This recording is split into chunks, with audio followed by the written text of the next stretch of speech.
Welcome back, everyone. Welcome back to another day, another week, another edition here of the OSC Elite Rising Star tournament number 17.5, day 3. I'm of course just VIP. With him, I'm joined by these amazing players and by the people in the chat as well. Welcome, welcome, well, bienvenidos, papi, bienvenidos. We are here, we are back, and welcome to OSC Elite Rising Star. This is a tournament dedicated and devoted to those players that are up and coming.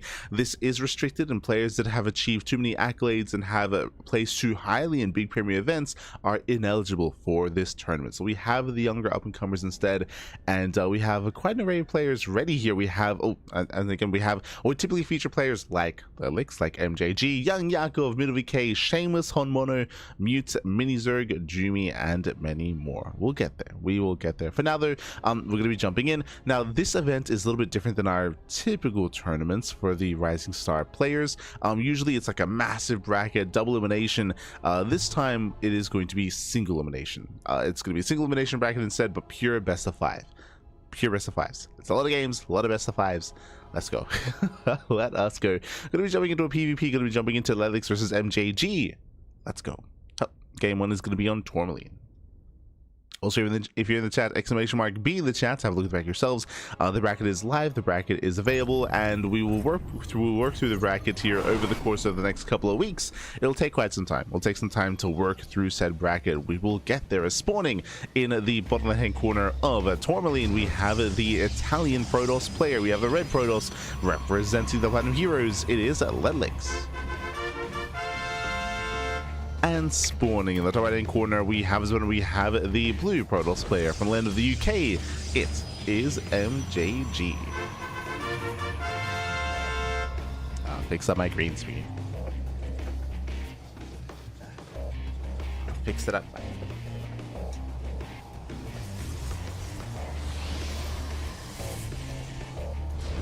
Beautiful.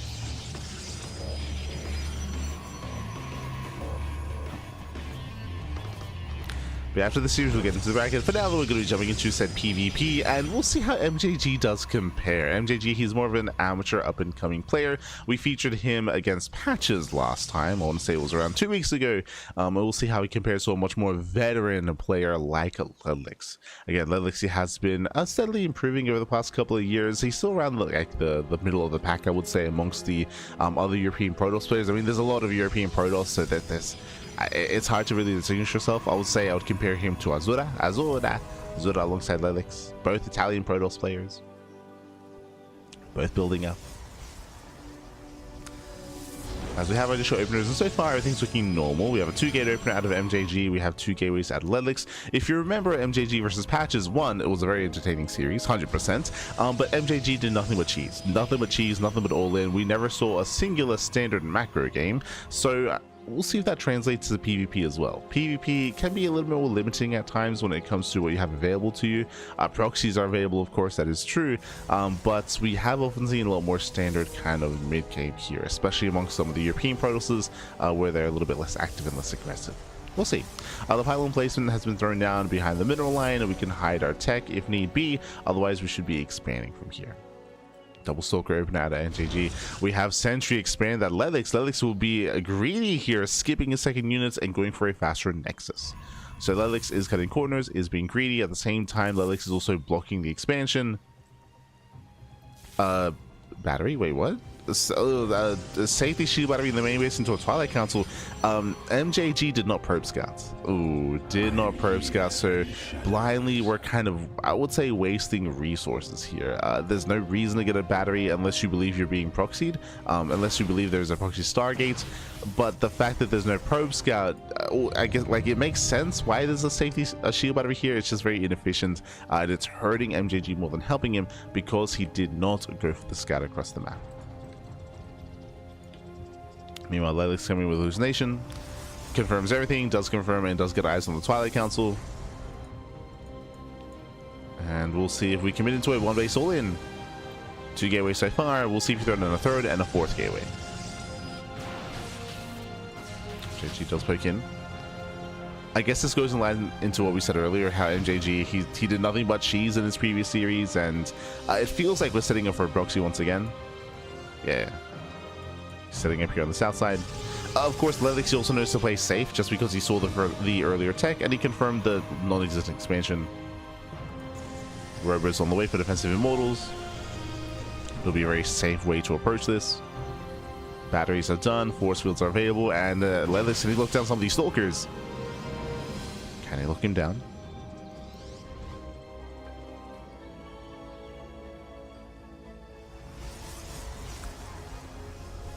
Second battery is not done. Here comes the proxy gateway. I believe you have 3 at home. Yes, so 3 gateways at home. It should be 1 across the map for a 4 gate, 1 base blink all in. There we go. It's all coming together. But the problem is that Lelix, he already knows. He's already aware. This is the downside of not proxying your Twilight Council as well. True. Is that you do telegraph your builds a little more ahead of time.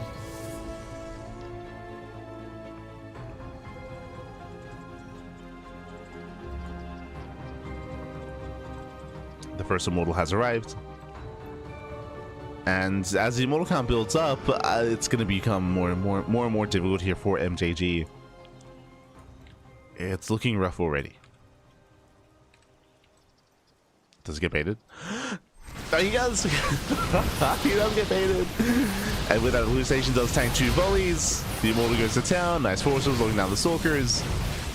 And with that, MJG is going to be forced back. The second immortal has arrived. And again, things are looking very bleak here for MJG. Again, the bait, the hallucination. Oh, we have more shield batteries on the way. Lelix is fully saturated or getting fully saturated on 2 bases. Saturation's there. Blinks in, gets 1, 2. Is one-shotting stalkers, that's true, but the boys are being pulled. The immortals are still going ham. And with that, Lelix does hold. Does shut the sound. GG, well played, and Lelix takes game number 1. GG. Whew.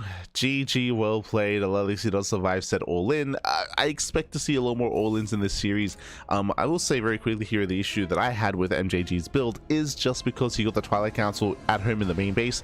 There's no ambiguity as to what he's going for, as opposed to a proxy, right, where you can hide the tech, you can have your opponent guessing, keep them assuming what's going on, whether it's a robo, whether it's a fake pylon, whether it's a stargate into a proxy oracle. Like, that's the purpose of something like a proxy, is to try to keep your opponent guessing and keep them a little bit more in the dark as to what's really going on, and ideally game a little bit and hopefully have an overreaction or have like a misread as to what's going on. The fact that the Twilight Council was in the main base immediately told Lelix what was going on, immediately screamed for gate 1 base all in, and GG. GG, well played. With that, Lelix does claim the first game, and now we're going to be loading into game 2. Going to be loading into Winter Madness. Let's go. Here we go. Spawning in the top left-hand corner of Winter Madness, we have the Italian Protoss player. We have the red Protoss representing the Planet Heroes, leading the series 1-0. It is Lelix. And spawning in the bottom right-hand corner, we have the blue Protoss player from the land of the UK. It is MJG.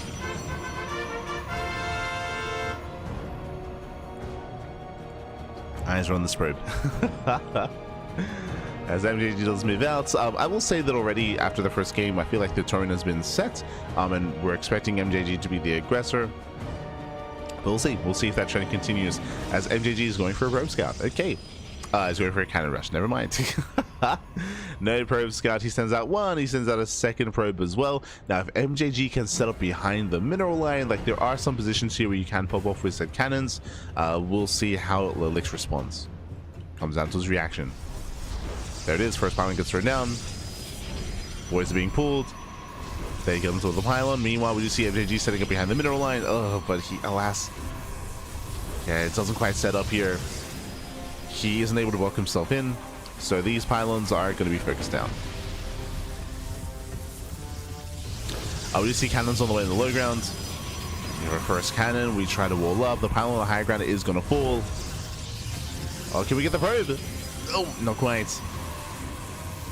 Cannon is thrown down barely in time. But again, it can be targeted. Jesus, yeah, the cannons are being denied. The cannon rush is shut down. And the probe falls. Yeah, with the death of the probe here, that's going to be the end of this. Zell pops out, so takes down both cannons, takes down all the pylons. And MJG is in a very rough position. You could argue, oh, he denied some mining time. True, but he also has no gateway. Like, tech-wise, he is miles behind. Ooh, and is going for a Forge Expand. Rough position for MJG. Lelix already had a Cybercore on the way. And now it's time to counterattack. Now, MJG should be able to survive this, being given time to get a cannon back at home. It's going to be close, though.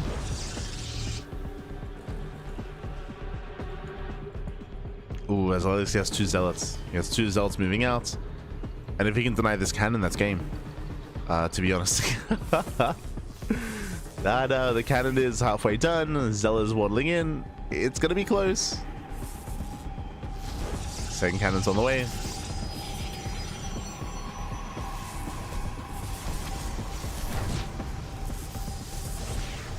And Zelsa just runs. Yeah, they just run in. Yeah, they just run past. He's trying to wall up. No, the panic, baby, the panic. Zelsa getting towards the main. Has to be careful to be surrounded. So far, does 9 mining time, and one Zelda does get surrounded. Gets one. Oof. Still losing 4 probes, though. Brutal losses. Second Zelda gets surrounded. Behind this, Elixir is taking up, and the scary thing here is because there's no Sim City adepts, they can just shade past, they can shade into the main base mineral line. We need to wall up, we need to wall off. That is typically why you actually have your Sim City and your initial production buildings as a part of the ramp, to be able to wall off reactively against adepts, but there is no wall. Everything is wide open here. Adepts, they can just keep shading in, and they will.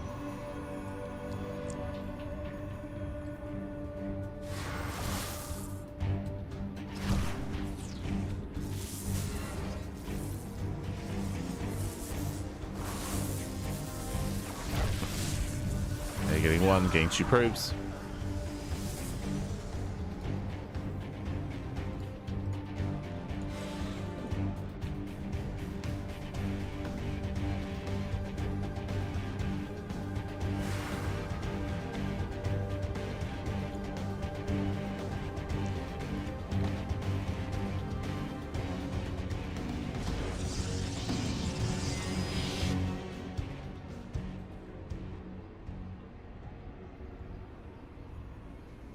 Set up. Behind this, we have Lelix getting into his own tech. Twilight Council's on the way. Extra gateways on the way. So 2 gates into Blink. Building up Duckling Stalkers. Adepts taking him into the shade. They bust into the mineral line. Oof. Getting 1, getting 2 probes. Denying mining. MJG is down to 21 probes. Yay, yay, yay.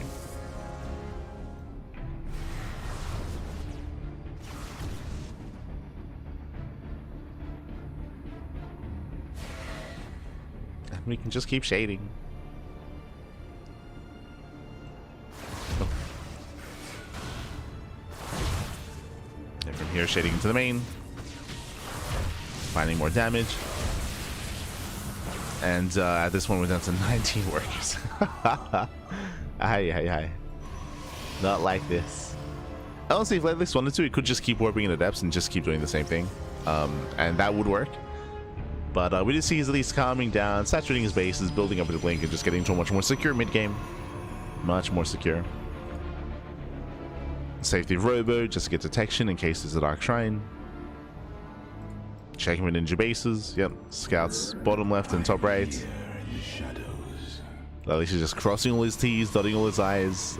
The MJG is shown to be very animalistic, so we're just making sure there's no ninja bases. Understandable.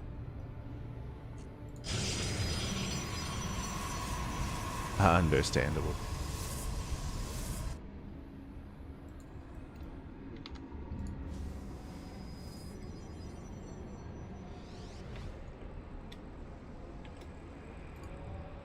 Also, yes, specified, not best of 3.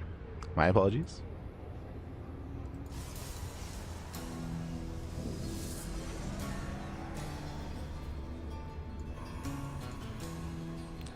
Soon, once his gateway's finished, Lelix can start being active on the map. We have MJG getting more Jesus.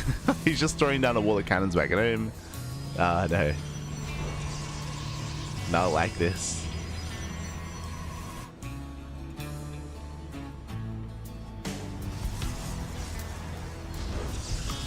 And Ducklings, he can soon move out. Prism has arrived. Start to push. Yeah, at the same time, a big shout out to Flipper Flatjack in the chat. God, my big guy. Thank you so much. Thank you so much for the raid. Hope you had a great stream. Hope you had a great ladder session. Hope you had a great time. Bienvenidos. Thank you so much for the raid. And welcome to the OSC Elite Rising Star tournament's number 17.5. This is an event for up-and-coming players. And we're in the first series. The first best of 5 of the broadcast. Bienvenidos. If you're curious what the hell's going on here, MJG did attempt a cannon rush. The cannon rush failed, and now we've entered this kind of game state where MJG is struggling to recover. That's why there are cannons all over the place. But Ducklings, he can blink in. Yeah, he will. It dives into the main. There's not much to defend. We got 2 cannons. GG gets called, and Ducklings, he will take game number 2. Whew. GG, well played. Will extend his lead in the series, and we'll see what MJG has in store for us in game 3. Game 1, he went for a 1 base, 4 gate blink all in. Game 2, cannon rush. Game 3, what haven't we seen yet? DTs, sure. What else? Proxy Robo. I feel like Proxy Robo will have like maybe the highest chance of working here. But again, we'll see. The problem is that, again, clearly he's kind of showing off like how he's willing to play, and I would imagine that Ducklings is going to be hyper defensive. Let's go. Spawning in the top right hand corner of the Old Republic, we have the Italian Protoss player. We have the red Protoss representing the Planet Heroes. It is Ducklings. And spawning in the bottom hand corner, we have the blue Protoss player, the blue Protoss from the land of the UK. It is MJG.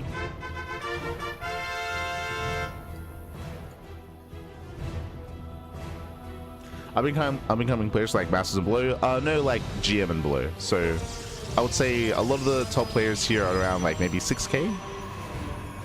It's like mid GM or like just below like the top of the top. Or technically like Yakov and Shameless are like 6.5. They've got to be above 6k, I would imagine. But early in the brackets, you have some more lopsided series where you have like some like GM players against some like maybe M1 or low GM players.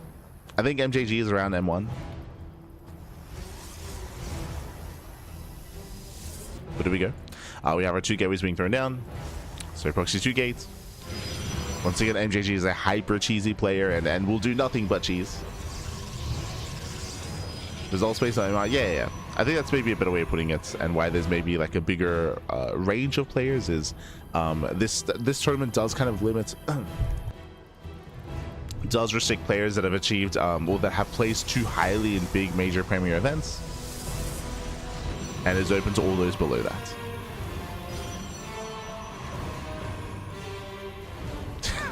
Proxy, let's go for the proxy cyber core.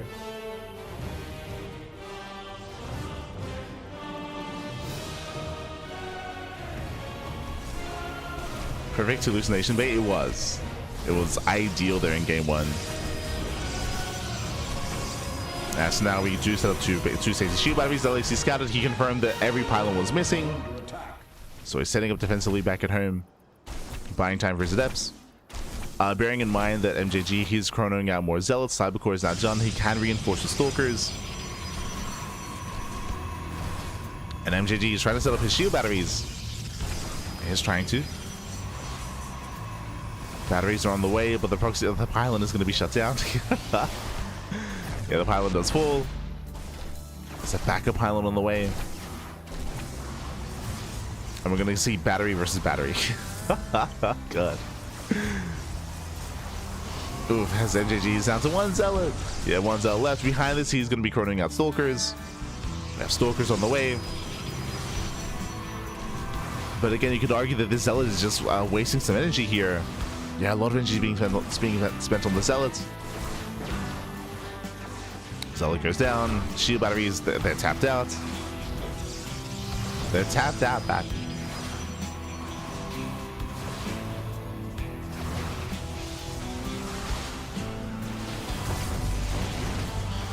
So we're down to 1. And 1 battery does finish. But the problem here is just the production, right? We're making 2 units at a time, and we see Ducklings has preserved most of his army. He's got 5 adepts back. 6. And the scary thing about these adepts is they can defend and they can counterattack so quickly as well. So MJG is being forced out.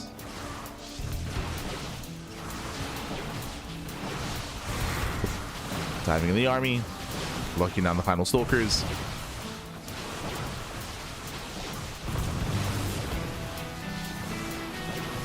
Yeah, and again, it's just a numbers game at this point. MJG, he cannot gain any ground. He has worked his way through some of the adepts at least. That's true.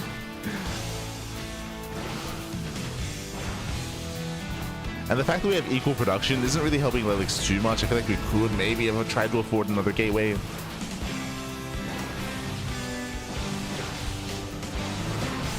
Okay. So let's try to move in. Again, there's still more batteries behind this though. Ay, ay, ay. He still has those batteries. He should be fine. He can even force field the ramp. It doesn't even need to waste the force field. Your letters failed. GG, well played. And with that, good luck in the next round. Lelix will claim the series 3-0. He will advance on to the next round. GG. Whew. GG, well played. Lelix will claim the series. Oh. He will advance on. And my condolences to MJG. Once again, this is a single elimination bracket, and MJG, he did well for himself making it this far, taking down Patches in the previous week, but here he gets knocked out by Lelix. GG, well played. This also does give us an opportunity here to go over the bracket itself. I wasn't quite able to at the start of the broadcast, so let us jump on in. Let's catch up.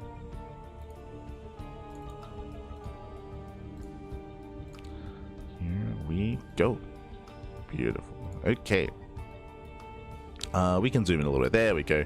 So from the top, this is the current bracket here. And again, every single week we work through some of these matches, eventually making our way towards the finals. Still many more weeks ahead of us here. Up first here, we have Shameless. We have Shameless versus Honmono. They're going to be facing off in the quarterfinals. For those that are unaware, Shameless, he is one of the up-and-coming Protoss players out there. I'd say he's like top 5 Protoss in Europe at the moment, just below players like Showtime, Skilless, and MaxPax. There you have players like Shameless, Cristiano, Geralt, and Jumi. And Hearthstone, like they're all kind of like amongst each other. So Shameless, he is one of the players to make it far in this event. We have him against Honmono. Honmono is an animal. Honmono is the cheesiest Terran player in South Korea. It's gonna be a series. we'll get there. Let's go down a little bit further. We have Mute. Mute, he has risen up to the top to the point where he is the best Protoss player in Latino America. True. Took down Rebellion 3-2 earlier. So again, Mute, there's also a lot of hype around him in the Latin American scene. I would say he's still below players like Cham, still below Special, but up there. Potentially even like top 4, top 5 in Latino America. And again, has been getting a lot of really strong results, especially in PvP. Scrolling down, we have Mini Zerg UA. If you're unfamiliar, he is a Ukrainian Zerg player, and Mini Zerg, he has been rising through the ranks over the past year as a new up-and-coming Zerg talent. Has been very impressive as of late, and has been getting some better results. I would say that when I look at the Zerg scene in Europe right now, I think I'd place him just below Iba. Like we have players like Iba, we have players like Iba, Young Yakov, Gigi Machine, for example. I would place Mini Zerg just below them, but has been improving a lot over the past year. Has been definitely leveling up and has been improving quite heavily. Scrolling down, speaking of Young Yakov, there he is. We have Young Yakov versus Middle VK. They're going to be facing off in the ZVP when it goes up against Lemon. Young Yakov is the other top player that we expect to go far. Yakov, he's also like top 5 Zerg in Europe, if not top 4 Zerg in Europe. Again, Young Yakov, he's just below Lambo alongside Raynor and Cyril. Yeah, is Young Yakov top 4 Zerg in Europe? I think so. Because I would place Young Yakov above Wayne at the moment. Wayne used to be like the number 4/5 alongside Alazer. Alazer retired. Alazer's very rough around the edges, so I would say Alazer's looking a little bit less informed than he did in years past. Same with Wayne as well, as Wayne has become much more inactive as of late and hasn't been competing as much and as often. So that's where Young Yakov has been kind of rising up in their stead. Then have Lemon. Lemon, he's also a dark horse. Lemon, we've seen him pop off in the online weekly tournaments, so I do think that he is one that can threaten Yakov and threaten the other top players here as well. So Lemon is not one to underestimate. We have Jimmy. Jimmy, he's waiting for the winner of, and now going to be facing against Ledlix. True. So Jimmy versus Ledlix is going to be confirmed for later on in the broadcast. Another PvP. Jimmy's another one of these up and coming players. Of course, he rose up during the COVID era of StarCraft, and Jimmy is also looking to make a deep run. And I do feel like, especially this bottom half of the bracket, is going to be very competitive with young Yakov, with Lemon, and with Jimmy. Oh boy, we'll get there. We will get there.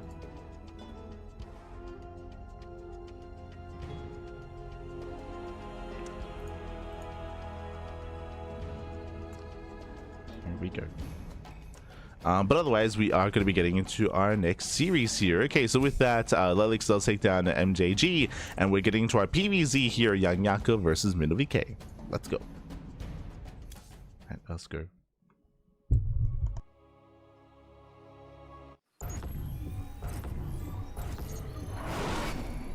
And spawning in the bottom hand corner of Tourmaline, we have the blue Protoss player. The blue Protoss himself representing the System Gaming. It is MinoVK.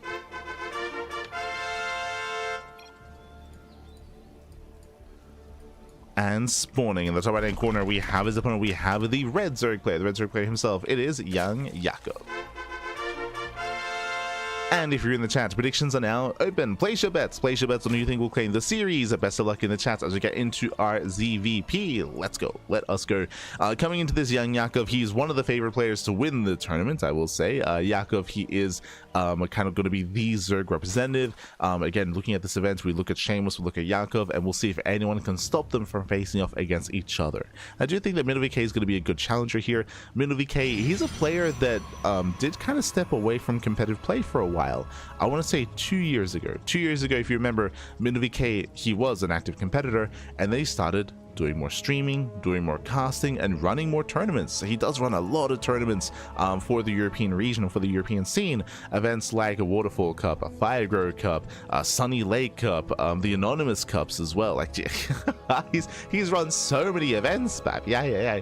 So MinoVK, he's given a lot back to the scene after focusing on pro play for a long time, has been kind of diverting a little bit to content creation, to tournament organizing, to casting as well, to streaming, playing StarCraft Evolution, competing in 2v2s with Bratok and streaming with Bratok as well. So MinoVK, he's kind of started to make that transition. So in my mind, he was kind of stepping away from competitive play towards content creation. But in recent months, specifically in recent months, like over the past like 3-4 months, MinoVK, he started getting some really good results. Like he started knocking down some of the other like top European talents. And it's like, yo, what's going on? So again, he is still a threatening player. He's still a competitive player, despite focusing maybe on tournaments and on a little bit more on streaming. Definitely still a threat to a lot of these other competitors here. So we'll see what he brings to the table. We'll see how he compares to young Yakov, who does focus a lot more on competing and on improvements. But again, a lot of love to MinoVK for what he does for the scene, the tournaments, the events, the casting, papi.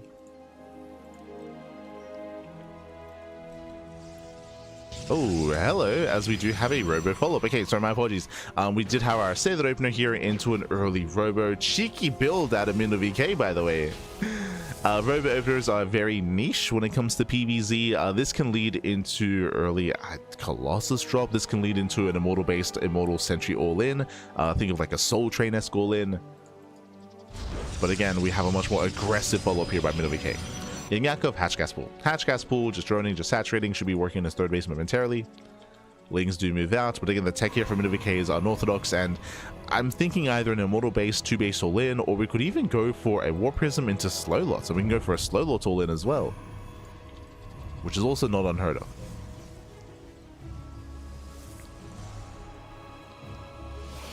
Yeah, Prism is on the way, getting ready to fill the gateways.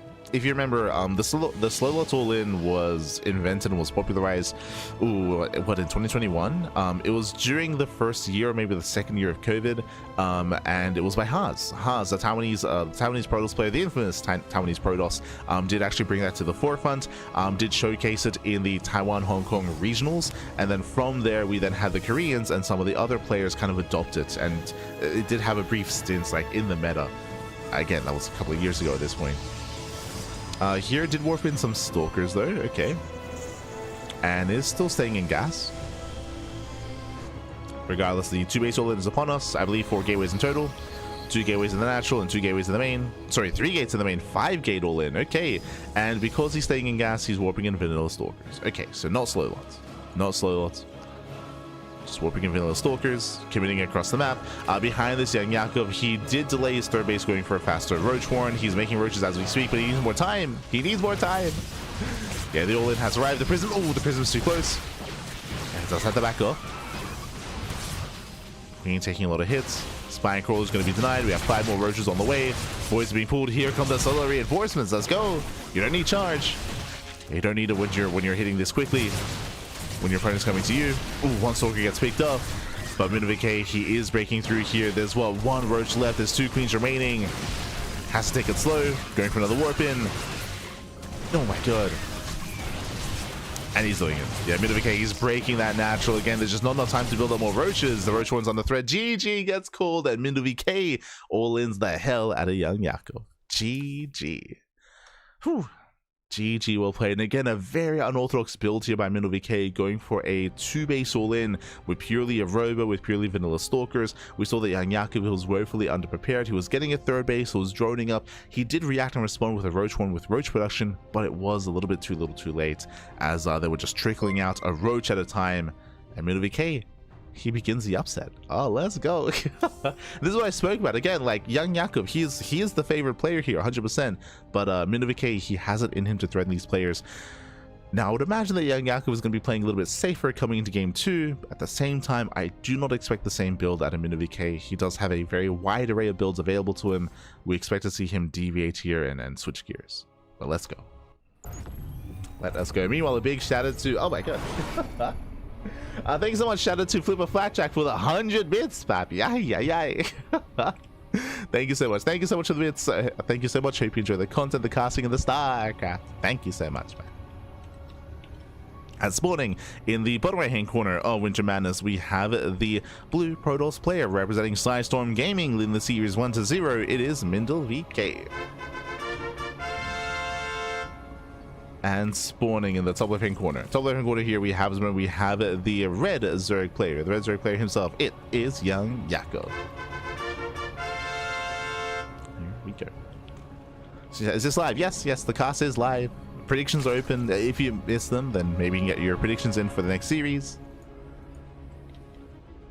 I should emphasize that for a lot of these tournaments, for OSC Elite Rising Star, for example, and some other events, the players did play their matches ahead of time. They did submit their replays to our lovely admin, and the matches are being provided to us here and now. But again, we don't know the results outside of the players and outside of the organizer themselves, if even that. So we do have a lot of matches ready for us here. Here we go. As so far, Hatchcast pool say they're open once again by young Yakov. Meanwhile, we'll keep an eye on Minuvik. Once again, last game he did go for the earlier robo. He did stay 2-2 in gas. He did go for set all in. Did incorporate those slow lots as we mentioned, but he did have a core of stalkers here to his army as well to be able to focus down those roaches, to focus down those queens as well, to catch young Yakov off guard. So we'll see how safe he's going to be. This Yakov, he's so useful, papi. True. He's young this time. We have seen old Yakov before, true, when he's smudging. Old Yakov is out there, but this one is young. Yeah.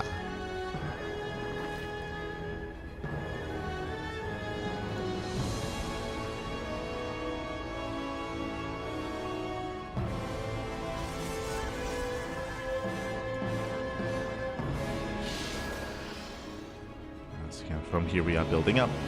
Once again, I would imagine that young Yakov is going to be a little more adamant when it comes to scouting. He did not get his overlord into the main base previously. So it was working with incomplete information. The first overload is going to be here outside of the main and natural. Setting out a second overload here towards the edge of the map, directly into the main base. So Jakub is going to be scouting with 2 overlords. Meanwhile, Minvk opening up with a Stargate. Usually you only really have 1 overlord active on the map, but you can already see that young Jakub, he's being extra safe. After game 1, I don't blame him.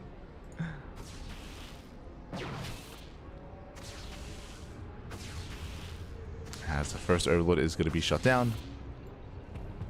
He's going to be zoned back. Behind this Stargate opener, everything's looking much more standard this time out of Minvk. And again, he can play standard. So Stargate into the Oracle into the 3rd. Meanwhile, across the map, Jakub claiming his own 3rd expansion, still droning up and still settling in. Interestingly enough, young Jakub, he does actually stay in gas after link speed a little bit longer here, or he pulls back in sooner, I should say.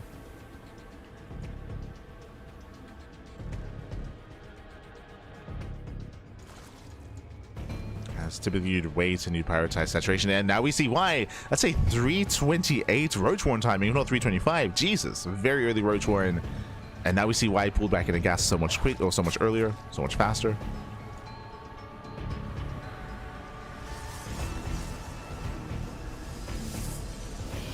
Overlord does dip in. It is going to be a Void Ray opener out of Minvk. And Jakub, he is not droning. Not droning up.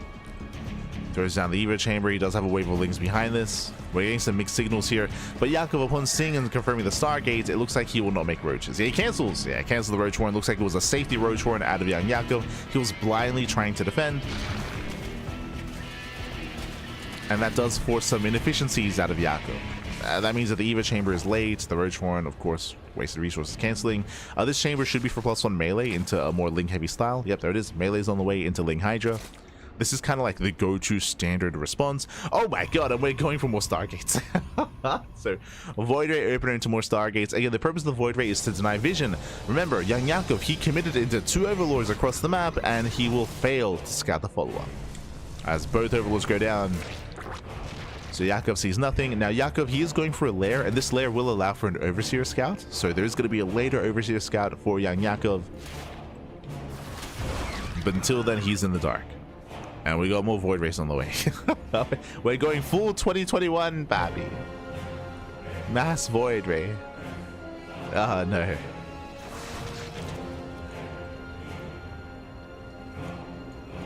Lair is almost done. And again, that should entail an Overseer. Should entail. Void Ray does get 1 drone kill.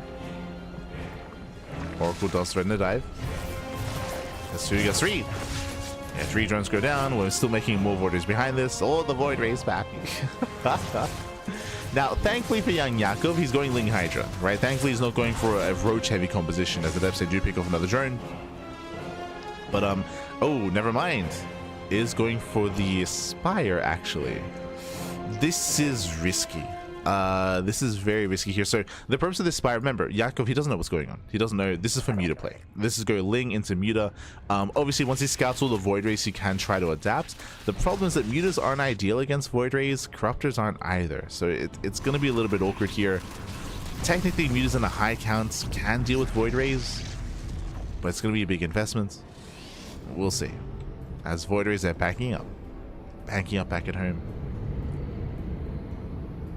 The other scary thing, especially if Jakub commits too hard into Muta play, is that because we already have 3 Stargates, we can immediately switch into triple Phoenix production, right? Like the response into Phoenixes, it's going to be a strong one here.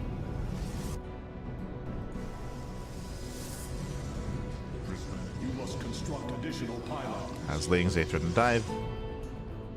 Still building on more Void Rays. Here come the Mutas. As we mentioned again, young Jakub, he hasn't seen. Like, he doesn't know about the Void Rays exactly. But he is committing into a mass amount of Mutas. Remember, there's no further tech here. There's no Roach Warren. There's no Hydroden. Just going mass Muta. And we'll see how these Void Rays compare, because no one knows anything, right? Like, Jakub doesn't know about the Void Rays. Minvk doesn't know about the Mutas. we're just blindly moving into each other. The Gamba, baby. The Gamba.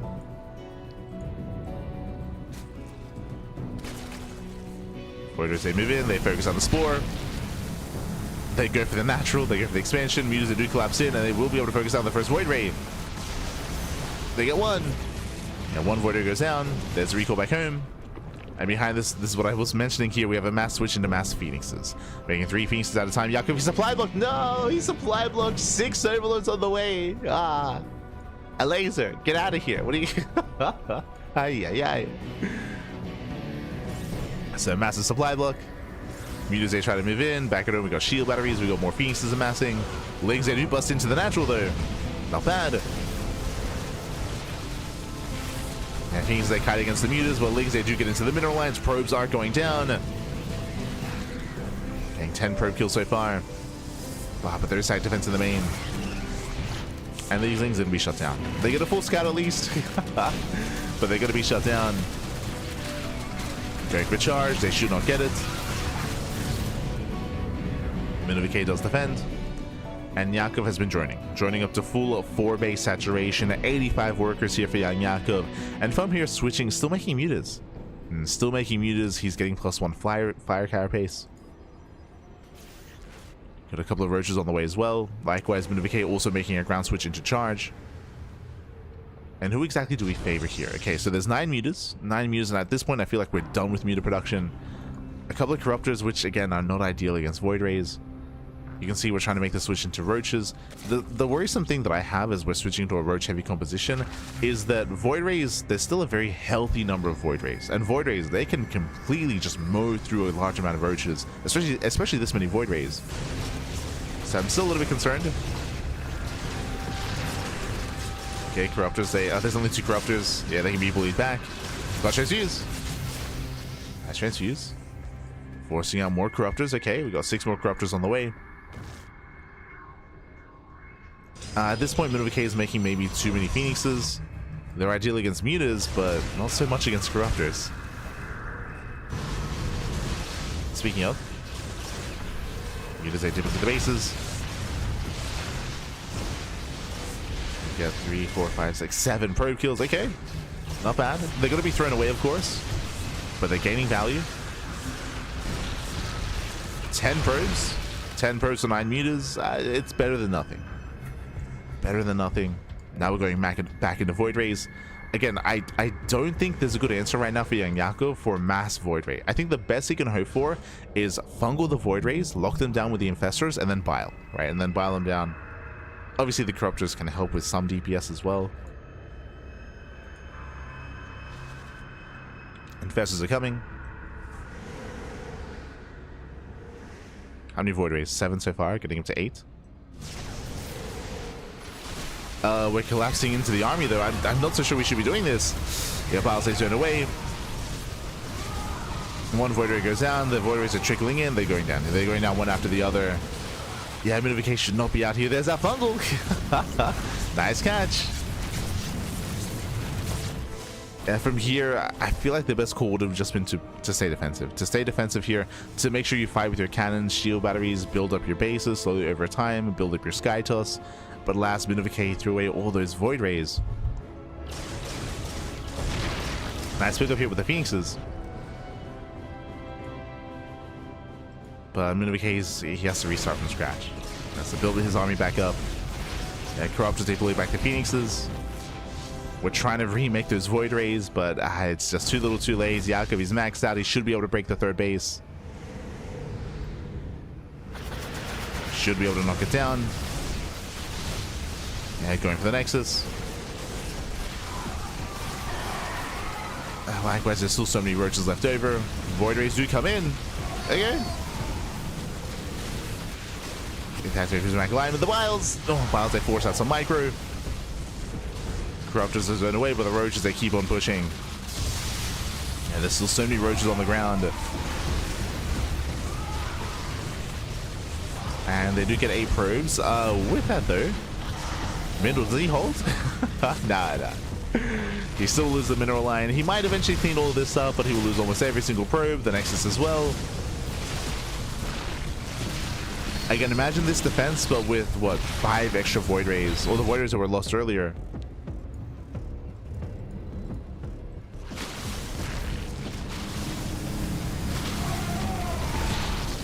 And the Chargelets as well. Jesus. I mean, still trading efficiently here, but Minovike lost a third, right? Lost a third expansion. Down to a low base count, a low economy.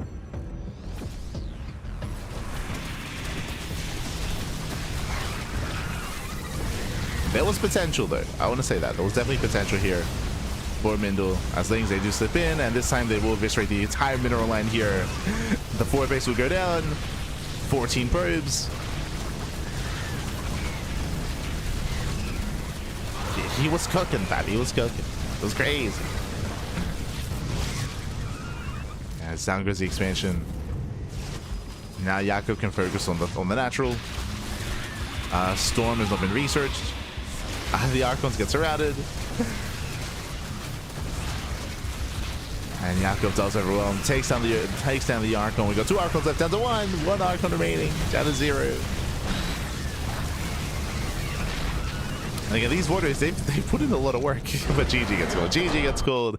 And young Jakob ties up the series 1-1. GG. Whew, GG, well played. Once again, a quirky build here by Minovike. Winding it back, he went for a Stargate opener, Oracle into Void Ray into triple Stargate mass Void Ray production. Meanwhile, we did see that young Jakob was blindly going into Mutas. The Mutas did force the recall at least and did kill 1 Void Ray. We saw the switch back into Phoenixes, into Corruptors, and we were kind of building up into a longer game, but Minovike was premature and he pushed. He did move out across the map. He was overly aggressive. He lost his Void Rays, he lost his charges, he lost momentum. That kind of snowballed out of control from there.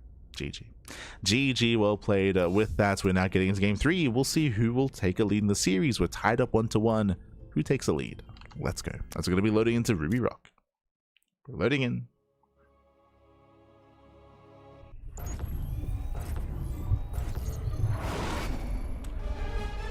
And spawning in the top left-hand corner here of Ruby Rock, we have the Blue Protoss player, the Blue Protoss himself.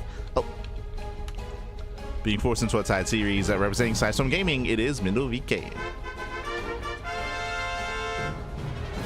And spawning in the bottom right-hand corner. Bottom right-hand corner here, we have his opponent. We have the red Zerg player. The red Zerg player himself, it is young Jakob. Go.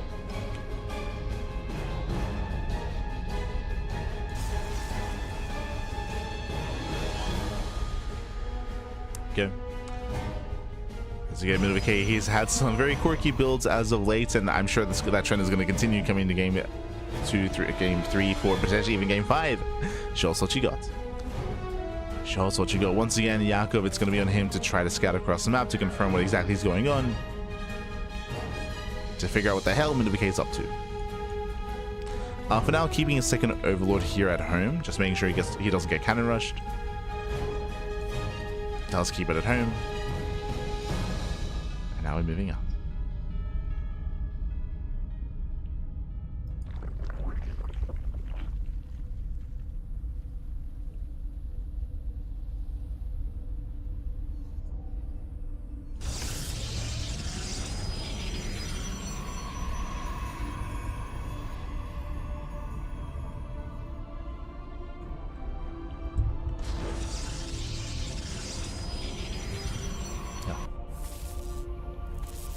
Again, from here so far, standard openers, nothing crazy. Going hatch gas pool. Likewise, Minovike going for his own gate expand into Cybercore. Everything's looking normal so far, at least so far.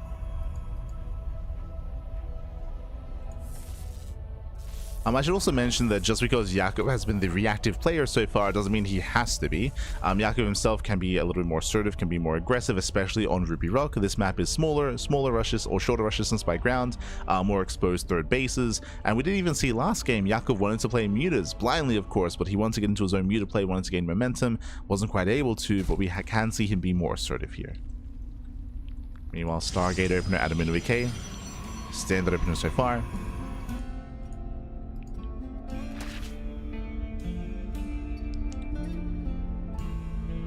Now, I'm not opposed to the idea of opening up Void Ray, just to make it look like the same build, just to keep it young Jakob in the dark.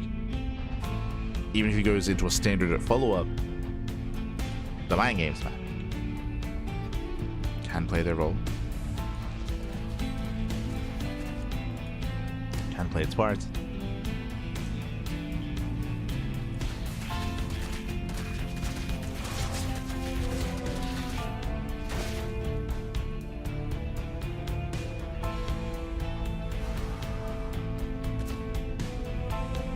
has. Yep, there it is. Void Ray first.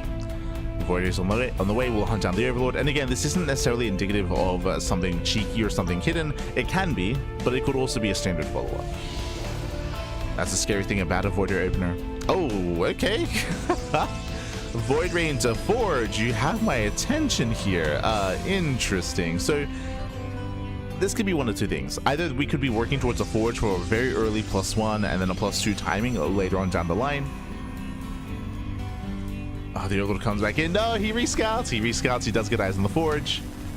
The other option, of course, is Sag Defense to rush into a Fleet Beacon into Tempest Rush with cannons defensively, but no. Oh. Do we go for the Twilight Council? Where are you taking us, Pappy? Where are you taking us? For now, Mindle going for the third.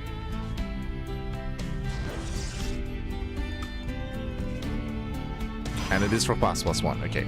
So very fast +1. Again, this also leads into an earlier +2 timing. There's a Twilight Council now on the way.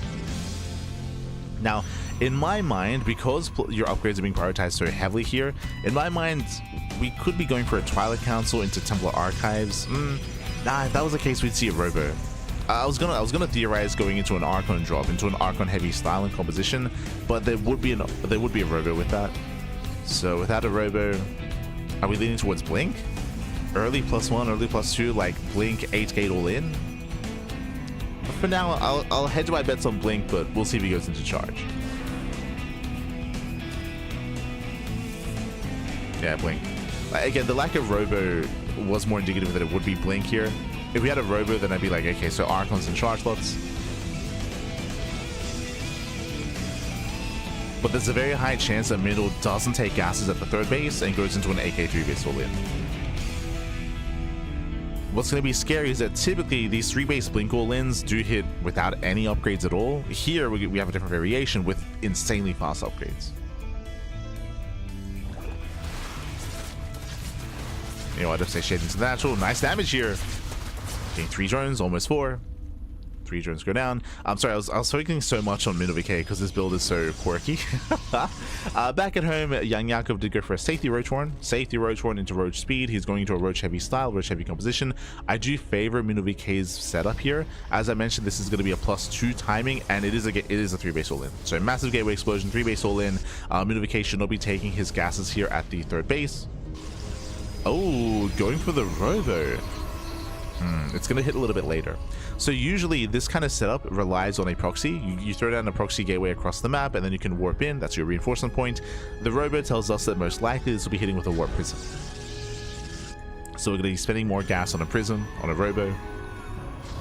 Overseer goes in for the scouts, and the Overseer will confirm the mass amount of gateways. Yeah, does scout 6 gates in the main he sees. He knows. So he does confirm the all-in that's coming his way. He does see every single gateway in the main. That should prompt roaches. That should prompt lings. The Spire, I'm less certain of. I don't think we can afford to make mutas, I'll be honest. Wait, he's going for his own counter all-in? Oh. Yakov is going for Drop Lords. We have Overlord Speed. We're going for the German Taxi. Okay. So Yakov, he's going for his own all-in. The problem here, okay, so Middle VK is not set up, he doesn't know. True, he doesn't know. Middle VK, he has not scouted, he's not ready, there's no shield batteries, there's only one. Yakov, can he pull this up? Ooh, gets 1, gets 2 Stalkers. 3 Stalkers going down. Where are the Blinks? Jesus. Yeah, Blinks have been delayed. And before Middle VK can strike, Yakov, he's already here knocking down the front door, takes down the Cybercore, massive pickup. No more Stalkers. He can warp in slow lots. No shot. We have slow lots to defend. Oh my god. Very decisive blow here by Young Yakov. Sniping that Cybercore might just be game. Otherwise, we should be warping in Stalkers as we speak. We've got the money for it. Yeah, he has to warp in Zealots instead. Expansion goes down. +2 is done. And you can see that Middle VK, he will clean this up. He will clean this up, but he did lose the expansion. And again, Middle VK's all-in has been delayed. Cleaning up all the queens. We gotta go. We need a counterattack. We cannot wait. Send it, Pappy. Send it. Robo did finish. There's no prism. Delayed reinforcements. We need to warp in. Whether it's a prism, whether it's a gateway here. Okay, Prism's on the way. It's gonna take a while though. It will take time. And behind this, young Yakov, he's reinforcing. He's building back up his army. He's forcing Minovik's hand. How we have Mutas on the way. But again, sniping that cyber core is huge. Like, that was a big blow here.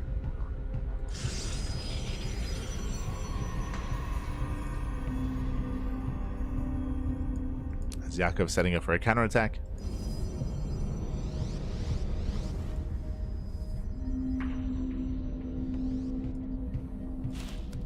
Middle pushing through the center. Still has a terrifying army, by the way. But as he moves out, Yakov moves in. And he's forcing the all-in. He's forcing the base trade. The natural will fall. Minovik, he won't be able to reinforce. Mutas, they do collapse in. Roaches as well. Files, they... Oh! Force a bit of friendly fire. But the Prism goes down. Yeah, Prism goes down. No reinforcements. And Yakov will hold. He has enough roaches. May not have the quality, but he has the numbers here. GG gets called, and young Yakov, he shuts down the all-in. He forced the all-in even, and Yakov takes a 2-1 lead in the series. Whew. GG. GG, well played. A bold move, really bold move for Yakov to react and to respond with his own aggression. But it worked really well just because of how delayed the build was. What I mean by that, as I was trying to emphasize, these like 8k 3-base all-ins, they usually do hit without a forge, without a robo, they hit with a proxy, they hit faster because of that, right? Because you're cutting corners, it's just purely Blink Stalker. Minovik's variation that he was going for here has a lot of potential, of course, but it does hit a little bit later because you're waiting for your upgrades and you're waiting for your tech. You're waiting for the robo, waiting for the warp prism, waiting for +2. There's a lot of resources invested elsewhere, so it does lead into less stalkers and just a slightly later timing. Because of that, it did allow young Yakov to have the opportunity to be a little bit more aggressive just before that. I say a little bit more aggressive. He did go for the all-in. He cut workers, went with all his queens, with all his roaches, and he didn't kill, but he did cripple. He was able to kill the third base and kill the cyber core and kind of forced young Yakov, Minovik's hands. Like, imagine that build, but Minovik with, you know, with an unstifled economy. Imagine if he had a third base up and running, if he had his prism on time as well, would have hit insanely hard. But GG. GG, well played. With that, young Yakov does claim a lead, and now we're going to be loading into game number 4. We're going to be loading into Title Citadel. Let's go. Let us go. Whew. And this morning in the top left-hand corner here of Title Citadel, we have the blue Protoss player, the blue Protoss himself, representing Sidestorm Gaming. It is Minovik. And spawning in the bottom right-hand corner, we have his opponents. We have the red Zerg player, himself. It is young Yakov.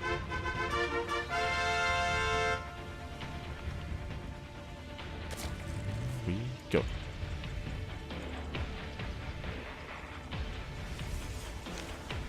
We are going to be setting up. And we have seen something quirky and different here from Minovik every game so far in this series. I'm ready for more. I'm ready. Gibbs, baby, Gibbs. I'm ready. What do you have for us this time? Now, welcome to Title Citadel. Title Citadel is a larger map of the map pool. True, larger map, longer rush distance by ground. Bases are more spread out, but I don't really feel like we're going to be, you know, experiencing a 3-4 base economy. Not between these two.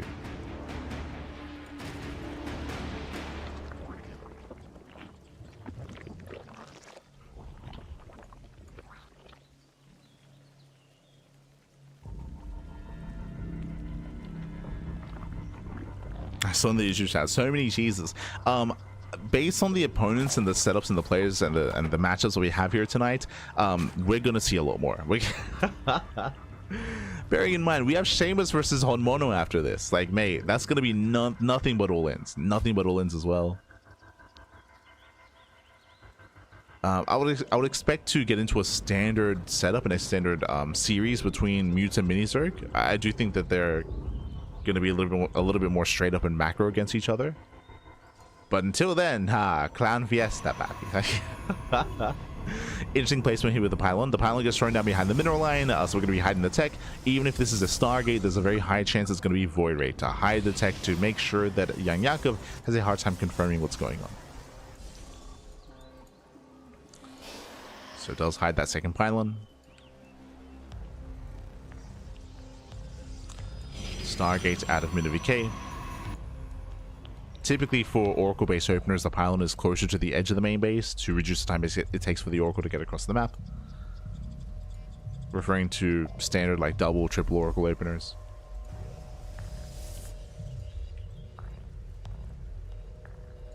This also does force the Overlord to go further in to scout. To go further into the bases.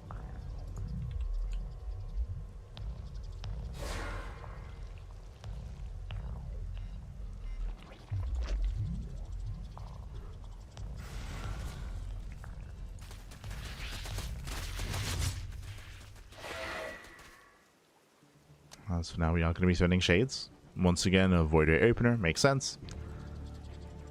And I'm curious to see what we see after the Void Ray. Show us what you got. The Overlord does come from the Stargate. You can see trying to get behind the mineral line to spot that pylon. To spot any earlier tech. I mean, hey, last game you saw the Forge. True.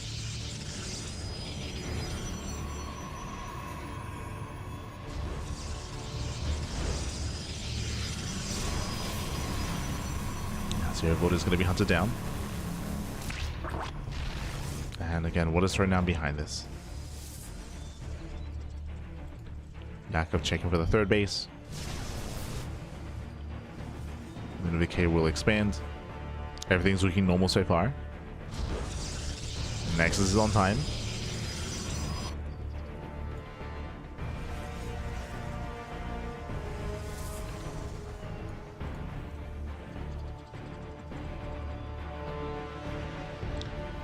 Any bigger StarCraft tournaments coming up? There's plenty.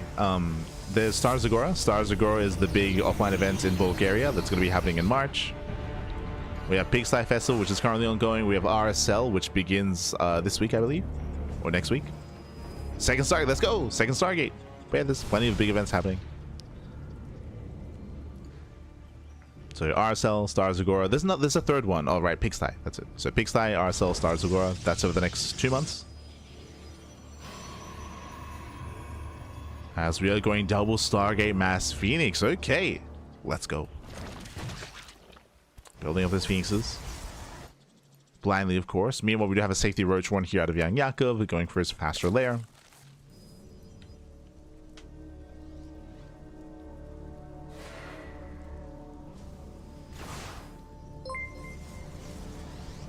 Yo, thank you so much, Melting Grain in the chat. God, Papi God. Thank you so much. Thank you so much for subscribing with Twitch Prime for 2 months. For 2 months. Gracias, Papi, gracias. Do appreciate the support. Do appreciate it. Thank you. Thank you.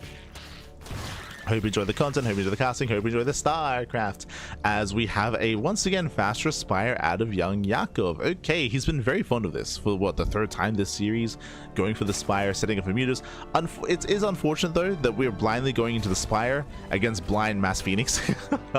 Of course, the Phoenixes should reveal themselves first, and Young Yakov can react with Corruptors. True, like he can react with Corruptors, but the plan right now is Mutas, and hopefully he doesn't blindly make Mutas here. Again, the Phoenixes should move out first, though. Yeah, here they come. Here they come. Meanwhile, double Robo, double Immortal production behind this. Phoenixes, they move out. They get spotted by the Zalnaga Tower, and now Young Yakov, he knows to make Corruptors. So this Spire time actually works really well. Does work well. If it was earlier, then he'd be in trouble, as he would have blindly just made Mutas. One Queen goes down. Oof. Spore does this shed a lot of damage. Getting another Queen. Nice pickoffs. Sniping 1, 2 Queens so far. Making the switch into Void Rays. Roach Warren has been spotted. Does spot the Spire as well. He knows. He needs Void Rays. These Void Rays, Immortals. Here comes the counterattack. We have Lings moving out.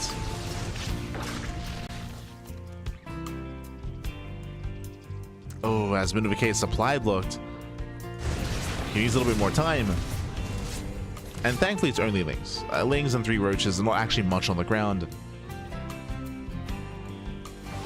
Yakov does threaten the natural. Phoenix is still popping up, getting 5 more drones. Yakov does break in. It does bust into the natural, going for the pylon. Pylon gets sniped. Pulls back all the Phoenixes.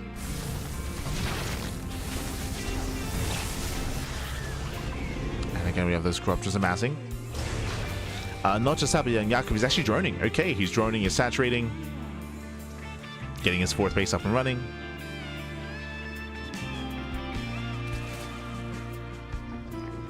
He's getting his 4th.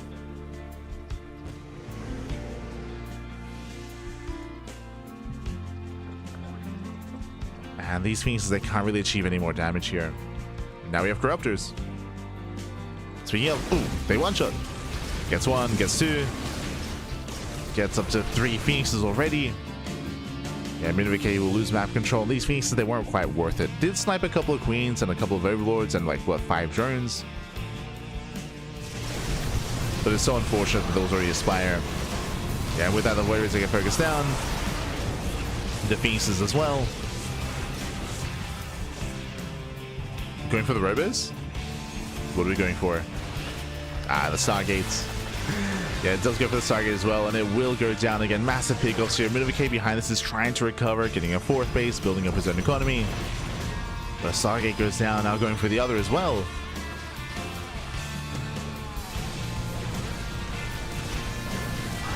Oof. They're going for the other Stargate, just ensuring there's no Sky Toss, there's no Fleet Beacon. Second Stargate goes down. Oh, we even have Minivik rebuilding those Stargates. They'll like this. And again, it's just so unlucky here for Minivik going Mass Phoenix against the earlier Spire. And now you can just kill the base. Look at the Archons have to move in. Archons move in. Oh, they do save the expansion. At the same time, 4th base is under fire. I do like this out of Yakov, but I was making the switch into Mutas. Remember, he reset the Phoenix count for the most part. Limited Phoenixes, killed both Stargates as well.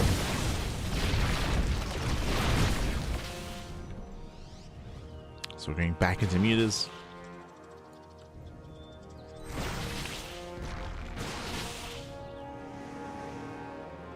Say that Minivik does move out. All right, what's the entire looking like? I believe, okay, there is Blink. There is Blink, there's +1. We have 2 Archons.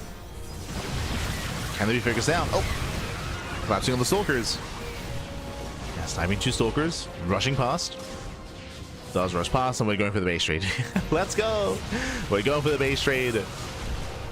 Mutas, they come into the mineral lines. That's still a lot of Stalkers to defend. Oh, no, the Archons, they get caught out. Oof. And massive pickoffs. No more Archons. Both Archons go down. The Immortals are on their own. All the Stalkers came back to defend. And Minivik is losing his main army. I'm making the assumption that these Immortals will go down. Catching up more Phoenixes. Mutas, they race back home. Forcing the recall.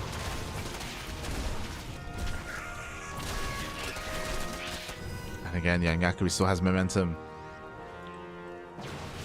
It is now up against 17 Stalkers, but it shouldn't just be the Mutas anymore. There should be ground support as well. 30 Lings. 30 Lings are on the way.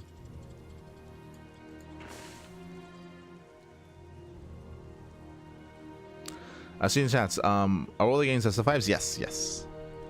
They're all best of 5s.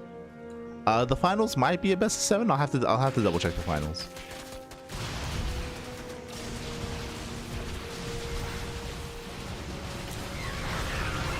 Unless the army does collapse in. Once again, pushing into the mineral line. Probe's going to be going down. Stalker's having a very hard time keeping up. Once again, they're catching out the Phoenixes. Ay, ay, ay. Catching out both Phoenixes. Denying the 4th base once again. Minivik just cannot expand.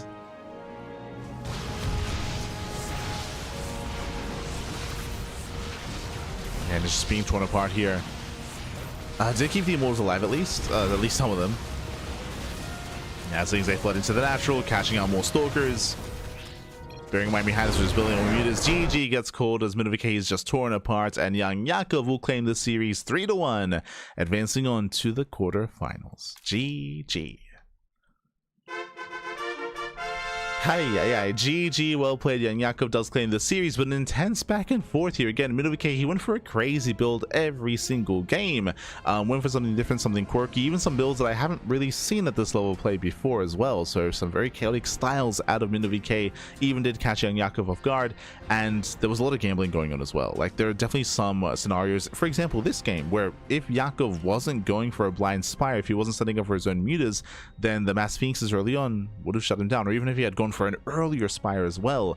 But things kind of lined up for Young Yakov. You know, he had the spire, so he could respond and react with corruptors. He could shut down the Phoenixes and just snowball from there. We had something very similar last time as well on Ruby Rock, where we saw that, yes, on the one hand, Minovike was building up into a mass 3-base all-in with mass Stalkers, but Yakov was able to strike just before they hit, just before they were ready, and shut Minovike down.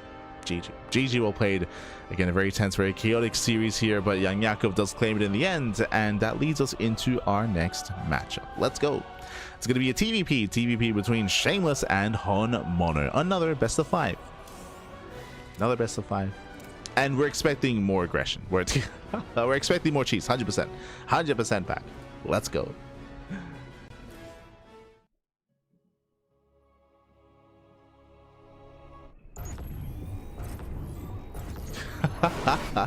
Yes, Slojo did give you a gifted sub. Did happen last night. Did happen. Este Slojo. Estes icons. But here we go. We're getting to our fresh best of 5 and spawning in the bottom left-hand corner of White Rabbit. We have the South Korean Terran player, the cheesiest Terran in all South Korea, representing Team Hyper 1. It is Hon Mono. And spawning in the top right-hand corner, we have the blue Protoss player, the blue Protoss player himself, representing Team Little Fairy. It is Shameless. Let's go. And if you're in the chat, predictions are open. Place your bets on who you think will claim the series. Best of luck in the chat as we get into our TVP. Now, coming into this matchup, Shameless is the favorite player in a macro game. If he can get into the mid game, then Shameless is the favorite player. But can he get to the mid game? Because Hon Mono is hyper aggressive. Hon Mono, he does nothing but cheese, nothing but all-in, specifically against Protoss players. He does macro against Zerg, he does macro against Terran, but in TVP, it's 1 base all-ins and 2 base all-ins. Speaking of 1 base all-in, as if on cue, pappy. This should be a 4-ax. Should be a 4-ax Mass Marine all-in. We can pull the boys with this as well. We're going to pull the boys, Mass Marine, commit everything across the map. It's all or nothing, and Shameless, he will not scout the main. You can see here that Hon Mono, he fully walls off the ramp. Shameless, he does not see the production. It is purposely further back. And again, 4x 1 base all in. Now, the thing about Hon Mono is that he does have a reputation, right? I can call him the cheesiest Terran player in South Korea, and everyone knows that. So because of that, Shameless should be playing safe. He should be playing very, very safe. Shameless, he does have a lot of experience with Hon Mono. All active players at this point do. They do have their experience with Hon Mono. So he should be calming things down, playing it safe. Ideally, would keep the probe for a rescout to confirm the move out. Just because even though you know that Hon Mono is hyper cheesy and hyper aggressive, doesn't mean that you know what build he's going for. Like, he's not a one-trick pony. He does have a lot of builds up his sleeve. As Marines are building up, and we're waiting to pull the boys. Behind this, Shameless just going for a standard opener. I feel like almost a hard counter to this would have been like a 2-gate opener, for example. But he's getting a safety shield battery. But the problem is he has to spot the move out. And right now he sees nothing. I am here in the shadows. As we wait to pull the trigger. And let's go. The boys are being pulled. That does pull the boys. The Marines, they move that across the map, and the all-in is upon us. It's all or nothing here for Hon Mono. Back at home, Shameless, he does not see the move out. He does have a safety shield battery, but he only has 1 gateway. Oh, gate into Twilight Council. This feels greedy.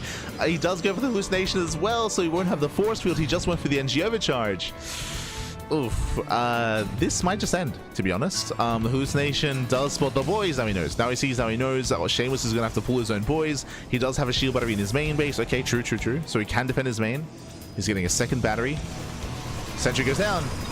Yeah, Sentry goes down. We got one Stalker. There's one Stalker to defend. Second Stalker's on the way. SCVs have to be careful. They have to be careful to overextend. Yep, SCVs, they pull back. Going for that second Stalker. Try. Oh no, they get surrounded. Yeah, it's SCVs, they almost get surrounded. But they do lock down one of the Stalkers. Marines, they start to step in. Okay, the boys on the boys. Nice kiting here with the Marines. A lot of Marines are getting picked up. Now we're up to 3 Stalkers. Yeah, 3 Stalkers, that's enough. That is enough here. And Seamus, he holds. He shuts down the army again. Shout out to that second shield battery. As Seamus will clean everything up. And Seamus will defend. Yeah, he defends, he holds. Whew. Again, I feel like Homono's SCVs were a little bit ambitious with getting into the mineral line and trying to catch out the Stalkers. They needed some buffer for the Marines, which they weren't quite able to. There was no buffer. So Homono, he will lose every single Marine, and now we're going for the counterattack. We got 4 Stalkers moving out. Homono back at home. He has nothing. He has, I mean, to be fair, we have 9 probes against 9 SCVs. True. We economies are very, very low for both players, but Seamus has an army, right? Seamus has 4 Stalkers. That's what matters here. What does Homono have? Homono has 1 Marine, soon to be 1 Marine. The bunker does help, but the bunker shouldn't finish. It's gonna be close. It's gonna be close. Deny the bunker. Oh no, that's too late. Yeah, he was too tentative. He was too tentative. The bunker does finish. Homono, he holds onto the main base. He's getting his natural. Do we macro out of this? No shot.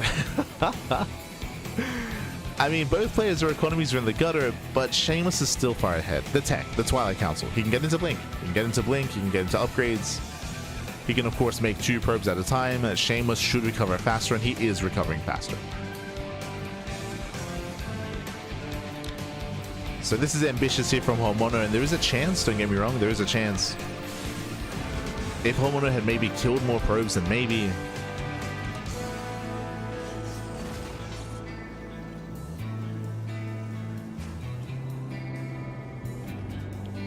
So chat, 1 full wall with the natural if you know he's all in.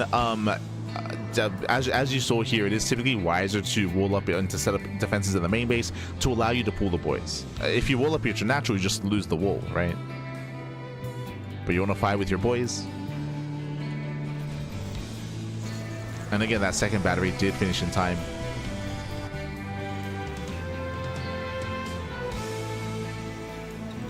So I would say, like, if you know their opponent's going all in, if you fully wall off the natural, that's a good way to get all of your tech destroyed and a waste of resources. Bearing in mind that this early on, your resources are quite limited and you need to be able to warp in your units to attack. You need to warp in your Stalkers. But yeah, trying to defend the natural is the way to get you killed. Like, defending the main base is better. Just because, again, bearing in mind that because your opponent's all in, you can afford to lose the natural. Like, the natural doesn't matter in the early game defense. Of course, it depends on what kind of all-in you're up against, right? But against a 1 base all-in, your natural doesn't matter. You don't have to defend it.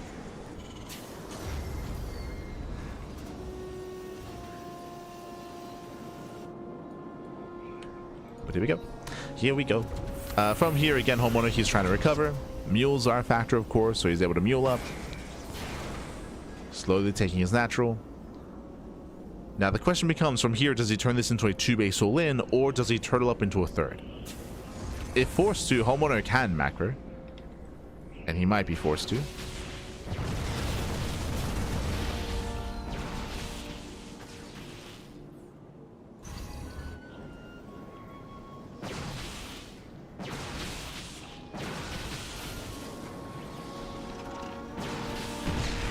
Tank volley going off. Stim is on the way. In my mind, the prioritization of Stim here is indicative. Oh god, he gets 3! Jesus! Seamus with some miscontrol, losing 3 Stalkers here at the natural. Ay, ay, ay. Calm down, Seamus. Calm down. But earlier Stim feels like an indication that Homono will soon move out. Keep an eye on him. Bay's on the way for Colossal production. Seamus, we're going to calm down. We're going to be careful.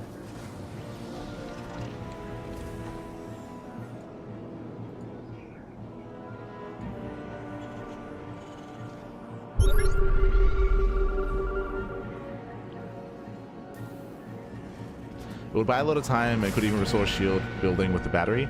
In your scenario, to be able to afford a full wall off, I would say would not buy enough time for anything significant. I think it would hurt the defense more than anything. I mean, it would hurt the defense. Because those are resources being spent on Stalker Warpins, on army units.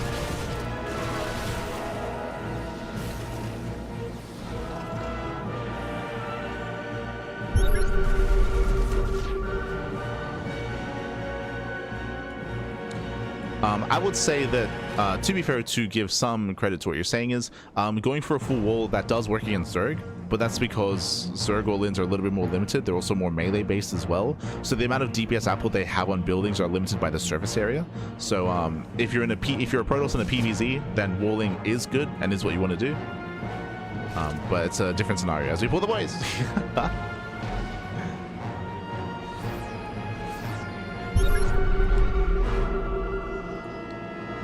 Someone who doesn't move in. The first Colossus, that's right. We have force field as well. We have force fields.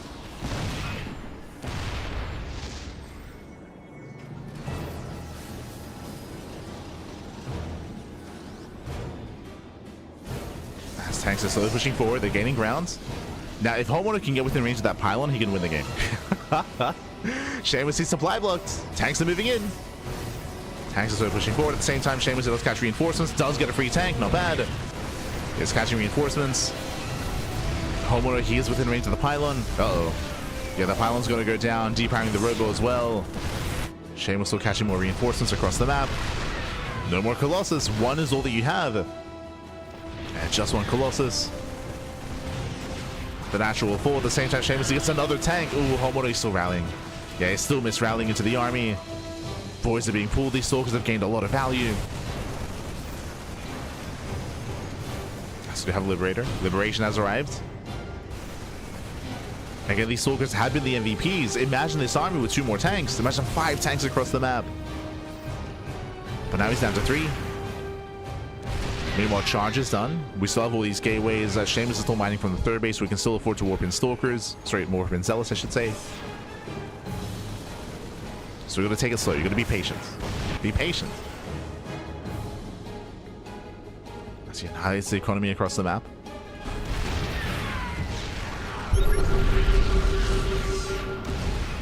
Likewise, if Seamus can lure the army in, he can force through the ramp and lock down those Marines. So Homeowner does take down the Twilight Council. Bleeds out a lot of Marines. A lot of Marines get picked up there. So because they turn back around. Oh, recalling for a surround. Okay, let's go. He's coming in from behind. The tanks are exposed. And let's go. Yeah, Dust collapse in. Dust collapse in. The Colossus may go down, but Zealous take it on top of the tanks. And Seamus will shut this down completely. And cleans up all the tanks, catching up the Liberator. And with that, the second all-in has failed. Second all-in fails.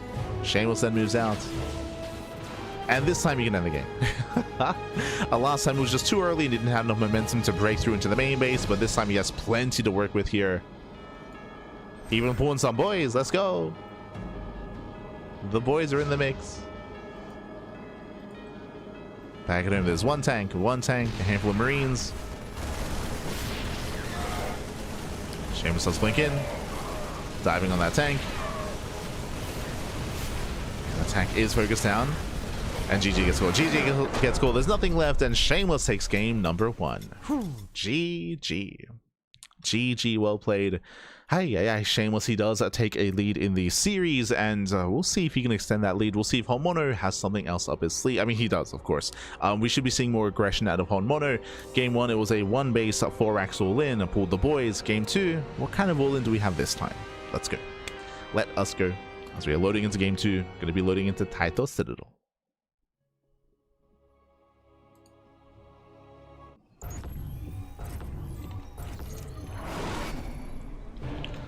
And spawning in the top left-hand corner here of Taito Citadel, we have the South Korean Zerg player. We have the Red Zerg down in the suit. Red Terran, I meant to say. Red Terran from South Korea representing Team Hyper 1. It is Homeowner. He's cooked, man. He's cooked. And spawning in the bottom right-hand corner, we have the blue Protoss player. We have the blue Protoss representing Team Little Fairy. It is Shameless. He's Shameless, man. Here we go. Whew. And okay, game one, we had again that 4x 1 base all in. Coming into game two, we're expecting, I would imagine, 2 base play. I'd imagine 2 base plays, so maybe racks into expansion. We'll keep an eye on Hon Mono to see if he does stay on 1 or does expand into 2 bases instead. Bearing in mind, just because he's hyper cheesy, hyper aggressive, and hyper all in doesn't mean it has to be off of 1 base. Hello. Okay. So it is going to be what looks to be 2x Reaper. Gas is being taken, bear that in mind. Last game, of course, there were 0 gases because it was purely marine production. Here, gas is being taken. Once again, fully walls off, and Shameless will not get a scout of the main. So Shameless is unaware of what's going on.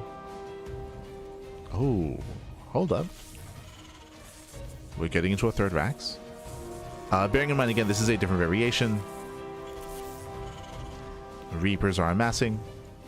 Getting up to 3x Reaper. And we'll see how Shameless sets up.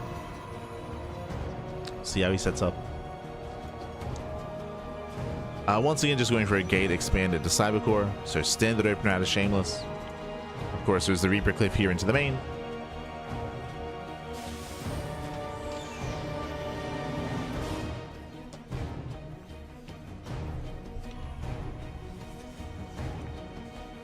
Reapers will be amassing, will be moving out.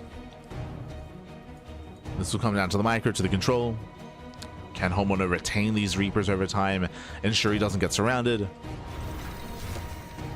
and pop off in the mineral lines.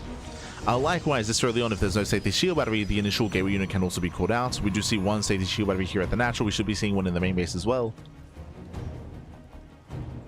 It is not uncommon for Protoss players to skip their batteries, but against Home Mono, it's advised to get them.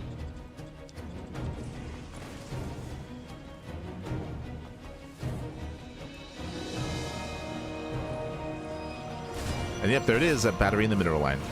So 1 battery for each base. That should be enough as long as the Stalker doesn't get caught out in the open. Oh, the boy! Let's go! The boys are being pulled, so it's going to be 3x Reaper with the boy pull as well. Goose Nation does confirm. And Homeowner is moving in. Again, this does hit faster. And can he lock down the Stalker? Yeah, the SVZ attempt this around. They attempt, oh, bit of miscontrol. Yeah, 1 Reaper gets very low, but does stay alive. Nice control. He does pull back that weakened Reaper. Ooh, does get focused down. So those is 1 Reaper already. Yeah, the battery is done in the main base, as we did mention. Safety battery in the main.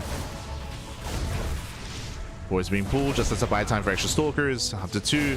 2nd battery is being thrown down. And Shameless, he holds. Yeah, Shameless, he does hold on. He shuts down the SCVs, he shuts down the Reapers. Almost gets caught out. Has to be careful. Doesn't want to be caught out. Yeah, the battery at the natural is depowered. But now we have 3 Stalkers. Yeah, now 3 Stalkers. This time a less effective all in here. Last game we got very close. Shameless, he went down to 8 pros, but here he defends well, had his batteries up and running. Killed a sentry, killed a Reaper early on. Even here, pulling back to the shield battery. And Homeowner, he's running out of steam. He's running out of steam. He's got 19 SCVs back at home.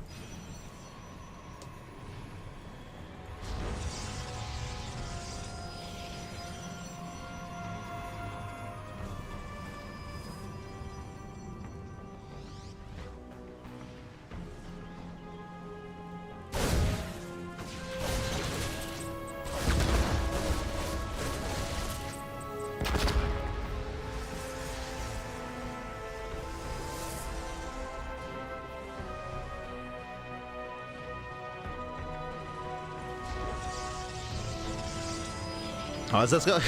As we have the 2nd wave, we have the 2nd round of boys. And once again, if he can surround the Stalkers, then he can pull this up. But the boys are being pulled from Shameless as well.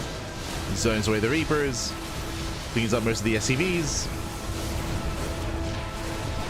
Okay, the SCVs are all going down. Now we can focus on the Reapers themselves. Boys being pulled once again. The Stalkers are falling though, one after the other. Yeah, the battery's out of energy. Down to two. Down to two Stalkers. Oh, down to one. He has to pull back to the main. Doesn't pull back to the main base. He'll lose every single Stalker. Yeah. We have two batteries in the main. We're not using them. Not like this. Homer is doing it. No shot. He's doing it. The burst damage. He gets up. Una más. Barely not. Doesn't get the Stalker. Blink is now done. There are two Stalkers left. Okay, they're barely standing against 11 Reapers. Oof. So we're getting extra warp pins or two gateways. There's the NG overcharge. Whew, and it's a messy defense, but Shameless, he's barely holding onto the main. Yeah, just barely able to. Very messy. Oh no. Losing another Stalker. The Stalker goes down, but at this point I feel like Shameless, he has stabilized. Yeah, GG gets called. Shameless, he does defend, and Shameless takes game number 2. Whew, GG. GG, well played. The second wave, the second all-in almost popped off, by the way. Like, that was a little bit scary as Shameless, he overcommitted in the natural. He had a hard time kiting back towards his main base, towards his second battery that was on the high ground, and things were looking a little bit scary there, but in the end, he barely got back into his main base, saved both Stalkers. GG. GG, well played. Whew. And with that, we are now getting into game number 3, going to be loading into Winter Madness. Going to be loading into that third game, and we'll see if Homeowner, well, what kind of all-in Homeowner has for us this time, because we know it's going to be an all-in of some kind. So far, it's been all off of one base, true. Different variations of one base all-in. Now we're getting into game 3, and spawning in the top left-hand corner of Winter Madness, we have the South Korean Terran player. We have the Red Terran representing Team Hyper 1. It is Hon Mono. And spawning in the bottom right-hand corner, we have his opponent. We have the blue Protoss player. The blue Protoss representing Team Little Fairy. It is Shameless. Aye. Here we go.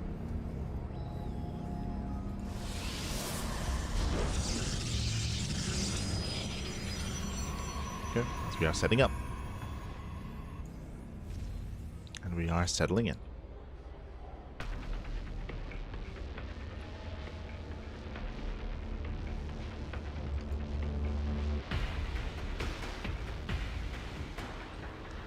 We are rolling up this time double gas. Okay, for the first time in the series, for the first time double gas opener. What does that mean? That means faster factory. So game 1 we saw 0 gases, which led into a 4-axe 1 base all-in with Mass Marine. Game 2 there was 1 gas, which led into a 3-axe Reaper setup. Game 3 2 gases, factory instead. For the first time this series we will see a factory. I mean, I guess technically we saw that in game 1. I guess we had the tank follow-up all-in. But here we're going for the factory. Now this can lead into a 1-1-1 one base all-in with like early tank and like Viking production or early tank and medevac reinforcements to drop across the map to reinforce.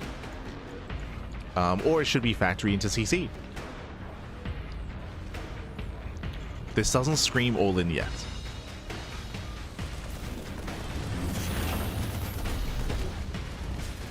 Hydra on this SCV.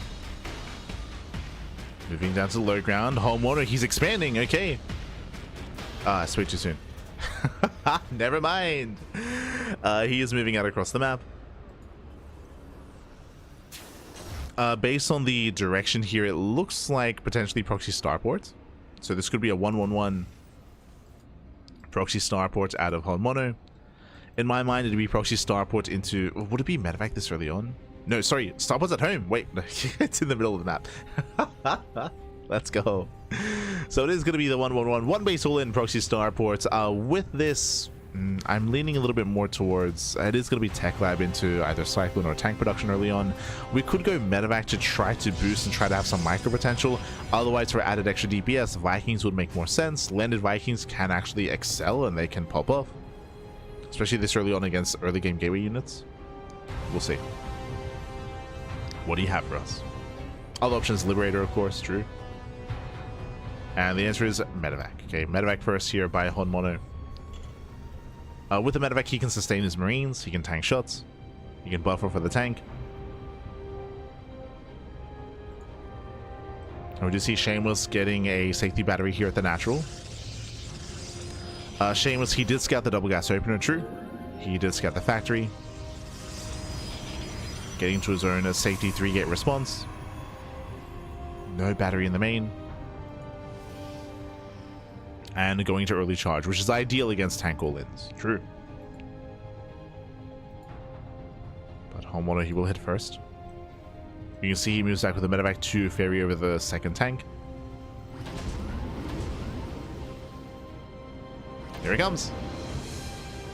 And here comes Yolin. So two tanks, a couple of boys to repair. Going to be reinforcing with a Liberator as well. And I can see Homeowner getting on top of the first pylon and the first battery. Second battery on the way. Homeowner moves in. He gets spotted. He gets scattered. Nice engage here from Shameless. He does force the early siege. He's slowing this down. Tanks are slowly leapfrogging forward. They get on top of the first battery. Battery goes down. Needs to bring down the pylons. Behind the Zelts are amassing, and Shameless is looking fine right now. He's just slowing this down, buying time for the charge lots. Thankfully, Shameless has the second pylon. Keeps everything powered. Homeowner, he is gaining ground slowly. But Zelts are amassing. And Shameless, he commits in. Yeah, he does commit in. Going for the first tank. The first tank will go down. But what about the second tank, though? Homeowner, he does break through. He saves the no shot. He saves the tank. Oh, that might just be game. That might just be game. Mule here to repair as well. And Homeowner, he takes over the natural. The natural will fall. Ay, ay, ay. Second Liberator has arrived. Homeowner, he's doing it. Yeah, even not sieging the tanks. Cleans up the probes, cleans up the army. And Homeowner, he will overwhelm. We have a series. GG gets called, and Homeowner puts a point on the board. Whew, GG. GG, well played. Shameless, he was, I would say, a little bit premature when it came to his attack, when it came to his dive. Waiting for extra zealots there, I feel like would have been ideal. We spoke about this in the previous couple of games, especially when they're trying to explain kind of what you can afford to lose and what you can't afford to lose. When it comes to up against a one-base all-in, you can give up your natural. Like, there isn't as much pressure on you as the defending player to actually engage with the army to protect your natural base. It's nice to save it, don't get me wrong, but if need be, you can give it up, pull back, wait for an extra warp in, and wait for a more opportune moment to collapse on the army. But alas, he did go in with his first warp in and barely didn't get the first tank. That was brutal. GG. GG, well played. With that, we have a series, we have a back and forth, and we're going to be loading into Tourmaline for game number 4. Let's go. We have our game 4. And is this the beginning of the comeback? Do we go all the way to the ace match? Let's go. As spawning in the bottom left-hand corner of Tourmaline, we have the South Korean Terran player. We have the Red Terran looking to fight back, putting a point on the board. And can he have the series? Can he force the ace match? It is Homeowner. And spawning in the top right-hand corner, we have the Blue Protoss player representing Team Little Fairy. It is Shameless. He's Shameless, man. Okay, so we have seen 3 different kinds of one-base all-ins. We saw gasless, 4-Rax Mass Marine, we saw 1 gas, 3-Rax Reaper, we saw double gas, 111 and proxy tank, or sorry, factory, proxy starport, into tank all-in. What about this time? Okay, getting a gas. 1 gas is being taken. I was mentioning previously that we do often see a lot of 2-base all-ins at a Homeowner, but we have yet to see a 2-base setup here. I mean, again, technically game 1, Homeowner did take a natural, but that was after the failed all-in. Double gas opener. Once again, Homeowner is going for a faster factory, just like last game. This doesn't mean he's going for the same build, but at least the same opener. Shameless does poke in.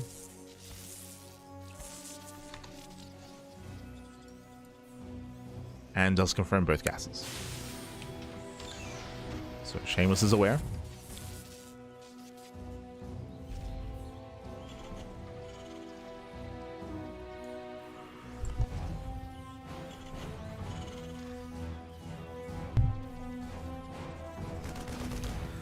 He's aware of the opener.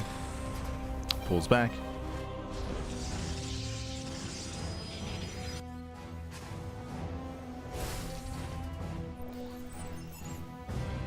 Hello, SCV.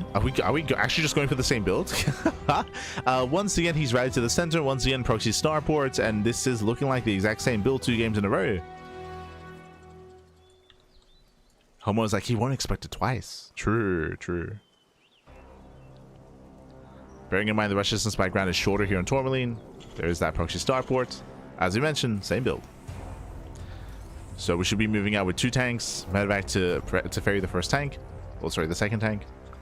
Oh, okay, a stronger response here by our Protoss player, Robo Opener instead of Twilight Council. I did mention previously that I did like the Twilight Council into charge. I just wanted to see Shameless wait for a second warping of Zealots instead of going for the first.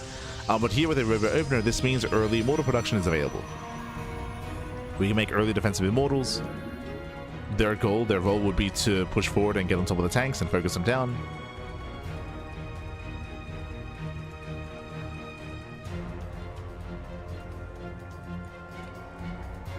We'll see if Shameless can pull this off. Getting a safety battery. I mean, again, this is meant to be a very safe build. First Immortal's already on the way before Shameless even confirms what's going on. And here comes the army. Here comes the army. Got spotted. Shameless down knows. Yeah, now he knows. He's now aware. A couple of boys are being pulled.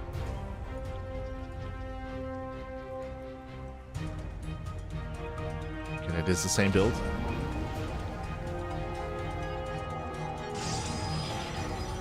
But this time we have the Immortal, we have the Prism on the way as well for micro potential.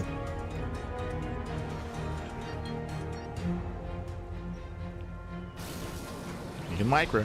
Can he get on top of the tank? He can. Yeah, massive pickup if the tank goes down. Ay. Yeah, Homeowner here extended, but again, he didn't know. Homeowner, he doesn't know what he's moving into. He didn't know about the Robo. Already losing one tank is huge.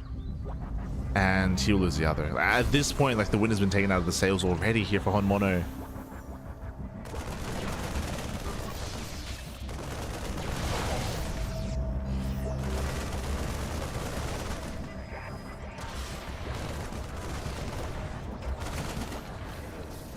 The Prism is defected. We were going into a tech lab into Proxy Banshee. Aye. Tech lab gets shut down. The Olin is heavily delayed. Throughout all of this, we have more probes building up. We have more Immortals building up as well. Shameless getting further ahead. Can he catch a Liberator? Oh my god. One volley away. Volley's going off. Shameless going for the backstab, going for the mineral line. Lock on is broken.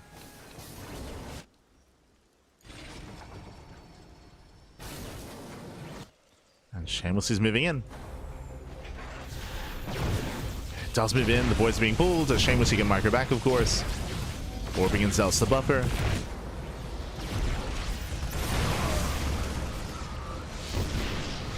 Tank fully goes off. Yeah, every SCV goes down. Homeowner can no longer sustain the all-in. What you see is what you get. And again, he only has one tank. Only one.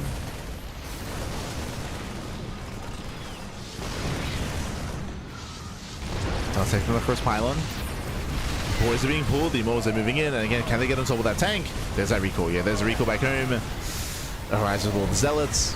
Tank gets focused down, and Shameless, he shuts it down. GG gets called, Shameless, he shuts down the all-in, and Shameless, he will claim the series 3-1, advancing on to the quarterfinals. GG. GG, well played. Shameless, he will claim the series. And again, I feel like this also showcases the downside of this kind of style from Honmono. Is going for non-stop one-base all-ins does eventually force your opponent to just blindly play defensive. As we mentioned here, this game, what did we see? Robo Opener. That's kind of one of the most defensive openers you can go for. Early Robo, blind Immortal production. Didn't even scout what was going on across the map, didn't even know what was happening, but knew that there was a very high chance because of the trend of the series that Honmono was going for a one-base all-in. So he got the early Immortals, shut down the first tank, and shut down Honmono. So again, just blindly playing defensive and was able to adapt to Homeowner over the course of the series, and with that a stronger defense here in game number 4. GG. GG, well played with that. Congratulations to Shameless. Shameless will claim the series, and we have 2 matches left here tonight. Ay. Whew. Up next, we're going to be getting into Mute versus Mini-Zerg. As we mentioned before, this should be the most standard game of the night. We've had nothing but cheese, nothing but all-ins. We have yet to experience a mid-game, a standard back and forth. We have yet to experience like an actual, like normal game of StarCraft. It just hasn't happened yet tonight. That should be happening next. Until then, though, we're going to be cutting to a short break. We'll take a moment here to take a breath, get some snacks, get some food, get some water, get ready here for the rest of the broadcast. We have 2 best of 5s remaining. Up next will be Mute versus Mini-Zerg in a PvZ. Let's go. We'll see you soon after the break. See you soon.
And welcome back, everyone. Welcome back to the second half of the broadcast. As we've been going through non-stop all-ins here so far in the OSC Elite Rising Star 17.5 Day 3.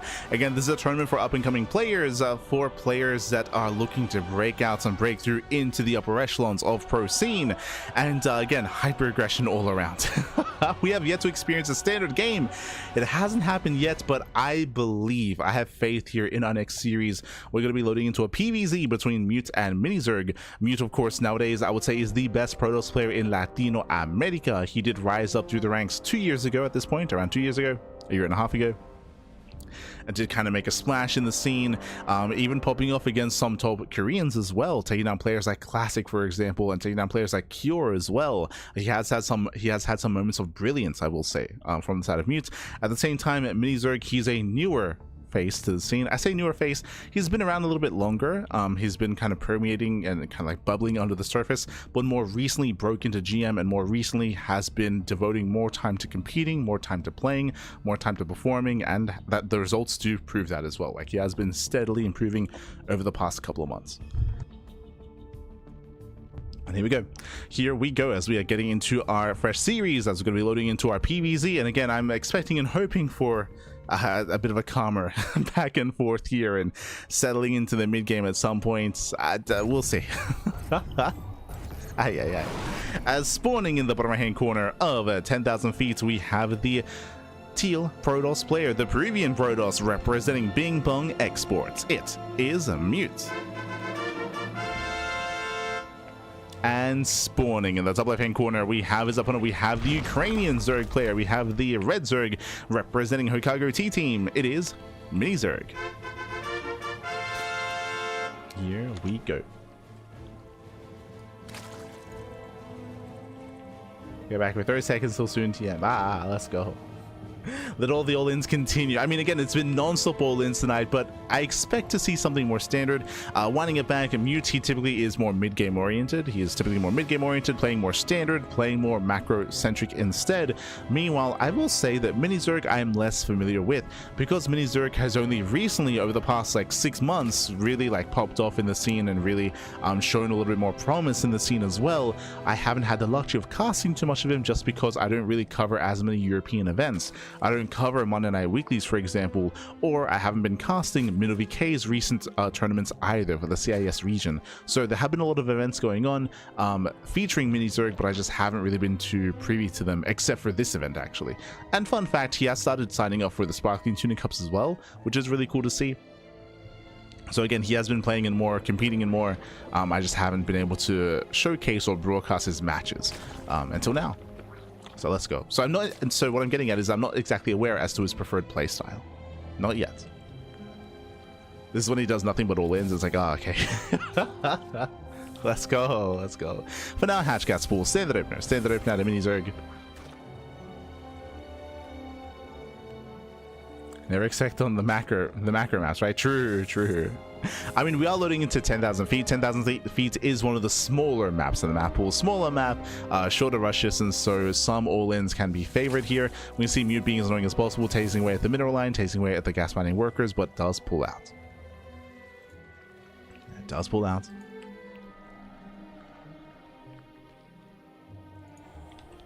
From here, we are going to be opening up. We're expecting a Stargate opener out of Minizerg. Yep, there, sorry, out of Mute, I meant to say. There's a Stargate. Calming down.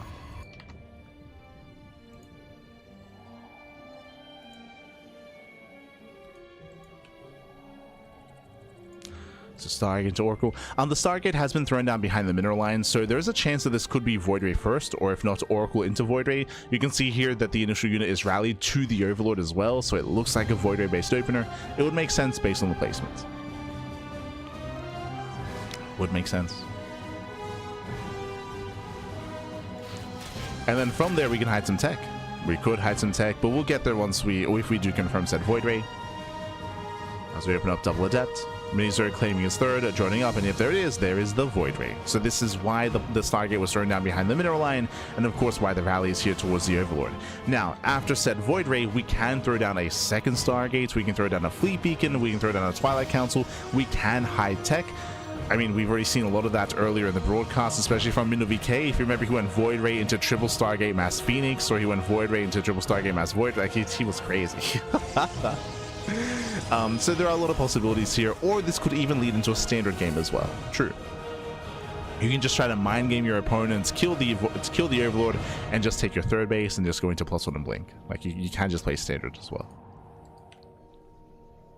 The point, though, is that you're keeping your opponents in the dark. Now, what is the downside of opening up Void Ray? Well, you have less oracles. Oracles, they're ideal when it comes to scouting, when it comes to harassing, when it comes to the utility they provide. They are greater than that. They're superior than the Void Ray. The Void Ray, all that it really does compared to the Oracle is hunt down Overlords. Hunt down Overlords and deny vision. Otherwise, it's more clunky, it's less mobile, less effective against mass Zergling Rumbys and counterattacks.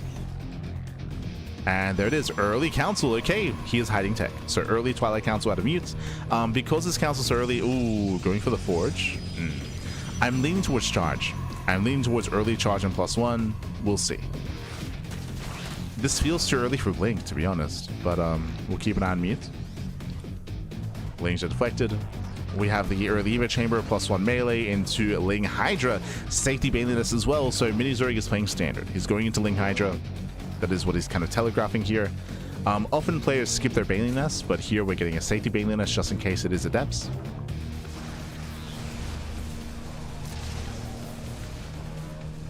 Assuming we tag up. Uh-oh. Yeah, Adepts they bust into the mineral line. A drone's going to be going down. No Spore at the third. Yeah, there's no Spore in position. Queens, they do kill the Void Ray at least, but that's going to be 4 dead workers. Yeah, 4 or 5. Oh my god, it's racking up. 8 drones go down. Critical damage here at the third base. The Oracle does slip away. The Oracle slips away, even getting a stasis trap on 3 drones as well. So nice damage here at the third base. Again, the Queens, they were kept busy here by the Void Ray. And it is +1 and blink. Never mind. I thought it was too early here for blink, but no, it is going to be blink and +1. Standard follow-up, getting into our gateways. We'll keep an eye on the gateway count. Technically, another reason as to, no, never mind. I was going to say another reason as to why this could be early is for a 3-base 8-gate all-in, but seeing this Temple Archives is an indication of a longer game. So he's not going for an all-in. It is more or less a standard follow-up. But Mute has found a lot of damage. A lot of damage. The Oracle is still active, and from here we can take up in towards Archons, in towards Storm.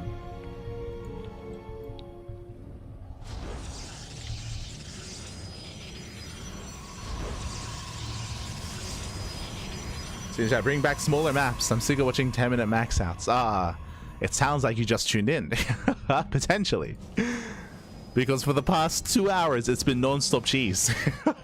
This is the first time we're calming down into a longer macro game. The first time, I mean the first time.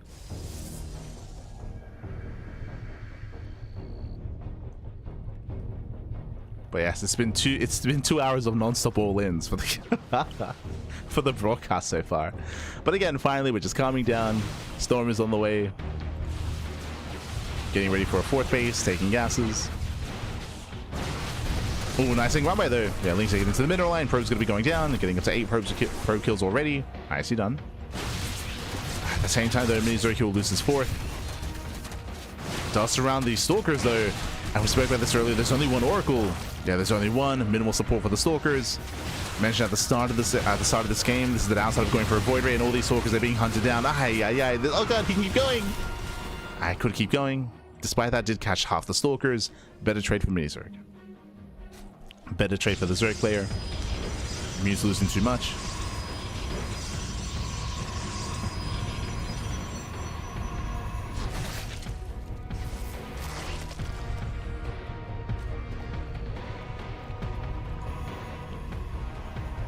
Yeah, with Mini Zerg, he can stabilize back at home, getting his own double expanding, getting his 4th and 5th base. Ooh, the Oracle gets hunted down. Now there's 0 Oracles left on the map. And from here we can tech up. We can go for a pit, into a hive, into lurkers. Where does Mini Zerg take us? Likewise, Mute is turtling up. After all his losses, he's showing now more cannons, more shield batteries. At this point, he has to be more defensive. And slowly get a 4th base. And Mini Zerg does scout. Does scout, does confirm. Does confirm.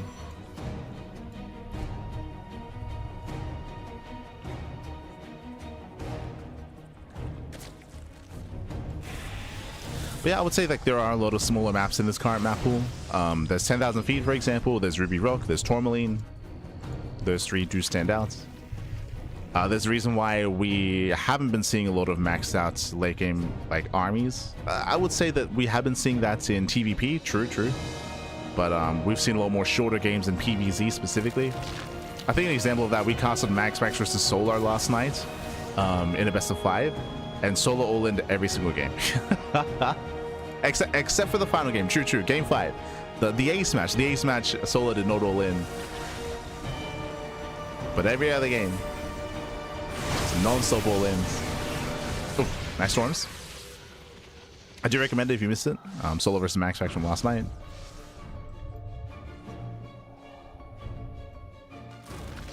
Meanwhile, we just see Mute turtling up, trying to rush into Sky Toss. Mini Zerg, his goal here is to try to kill him before that happens. Storm does zone away. Storm does zone back. Decent storms here on the Hydras as well. We're running out of Ling Bane. At the same time, there's only one storm left. That was the final storm. NG overcharged. Yeah, NG overcharged. Another storm lands. But again, Mute, he's running out of storms, running out of High Templar. The final Templar is going to be hunted down. We need more Ling Bane though. Yeah, the Hydras are exposed. Ugh. Mini Zerg, he barely doesn't have enough. Just barely. And Mini Zerg, he's still going. And fun fact, he never threw down an infestation pit. There's no pits, there's no hive, there's no lurker den. Mini Zerg is all in. He's committed with purely a lair tech composition. So he's stuck with a mid-tier army, and the longer this game goes on, the better it is for Mute. So Mute is outscaling Mini Zerg. And here comes the second round, the second wave. He's collapsing in. They're trying to collapse in, head for the mineral line. Does get both High Templar. Nicely done. Very nice connections. Both Templar go down. The Archon's going to be targeted. But we need more Zerglings. We need more Lings back. As the Hydras, they self-support, they catch up the Immortal. Has he done it? Gets Immortal. More Lings are coming. Yeah, he has. Yeah, Mini Zerg, he has finally done it. He has broken Mute. Tempest are trickling in. Ooh, massive warping though. Uh-oh. Yeah, massive warping of Zealots. Mute's collapsing in from behind. Mute is holding. He's holding on. Cleans up all the Hydras. Shuts down the Lings. Oh, the Tempest is exposed. Never mind. Mini Zerg. He does it. Yeah, he has broken the Protoss. The fourth base is going to go down, and with that Mini Zerg, he will break our Protoss player. He still has more Tempest on the way. He's trying to build up into more Tempest. But again, he barely didn't have enough here. It was close. It was close. Very close. And Mini Zerg, he's still rallying. Still rallying. Still committing.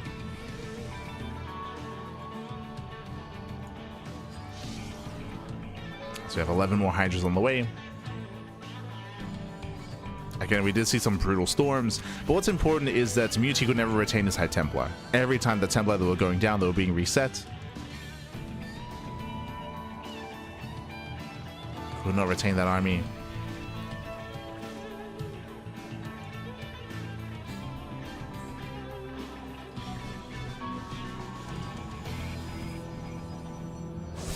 Mini Zerg, he starts stepping in. There are still a couple of storms. Oh no! Yeah, there's one storm. Only one. Only one. As Mute, he needed more time for more energy. More Lings are flooding in. Nice concave here with the Hydras. They collapse on the Zealots. The Templar still needs a little bit more time.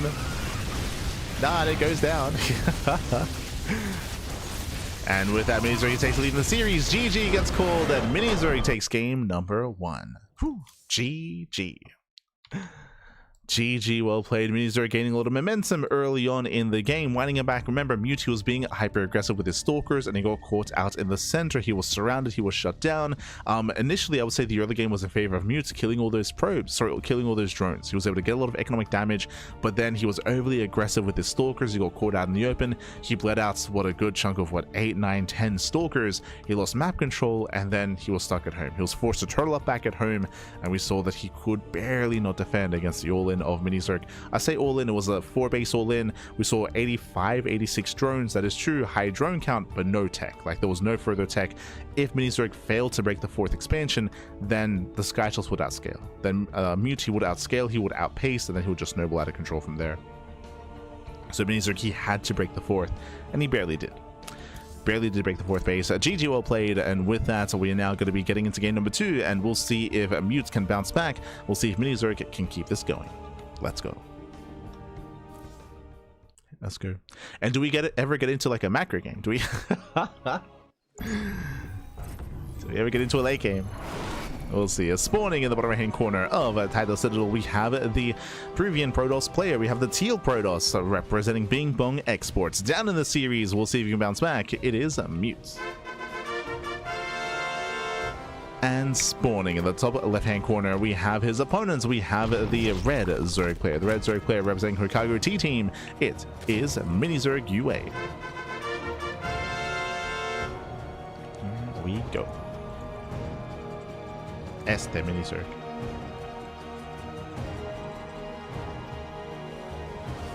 So we're going to be calming down, loading into Title Citadel. Title Citadel is a larger map of the map pool, larger map, longer rush distance by ground. One of the reasons why the hyper-aggressive all-in from Minizerg did work last game and why he eventually broke through was because of the size of the map. We did mention it previously, but 10,000 feet, which was game 1, is the smallest map in the map pool. So I should say the shortest rush distance by ground in the entire map pool. So rallies and reinforcements hit even harder, hit even faster, allow you to overwhelm with that non-stop rally. So Minizerg was able to break through. It will be more difficult to achieve that same amount of damage, that same amount of momentum here on Title Citadel. Will be more difficult. The bases are a little bit more defendable, but they are spread out. We've seen it many times here, but it can be difficult as the defending player to rotate and keep up with aggressive movements and aggressive rotations from your opponent. Your linear third base and your triangular third base are actually very, very spread apart. They're very spread apart, they're very spread thin. So map awareness and map control and map vision is paramount here on Title Citadel to be able to be in position in time, to be able to keep up with your opponent. As the bases are much more spread out compared to the map we were just on, compared to 10,000 feet, or most other maps really.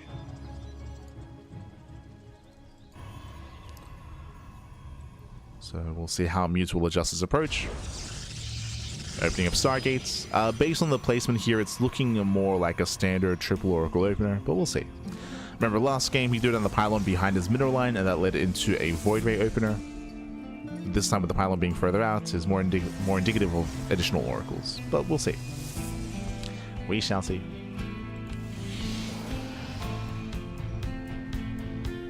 As the Stargate is on the way, Minizerg does pull out of gas, droning up. The other factor of Title Citadel, of course, is the gold base. There's a gold expansion on the left-hand side, so whoever gains map control can take control of that gold. In ZVP, that typically falls on the Zerg player. Typically.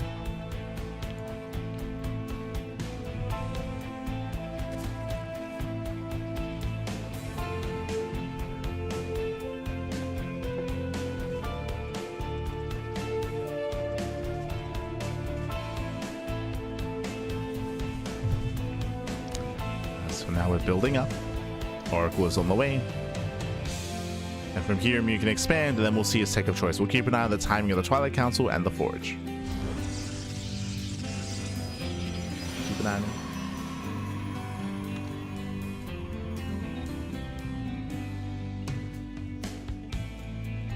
Tempest was a terrible idea. Well, the rationale for the Tempest, one, he was behind, but the goal there was to try to skip tech. It's basically being greedy, right? It's being greedy, skipping tech and trying to rush into Skytoss. It was a risk, it was a gamble that Mute had gone for. Obviously, it is safer to go Colossus. That is true. It is safer to do so. But the goal wasn't to be safe, the goal was to kind of take a lead, right? To take a chance and to get ahead.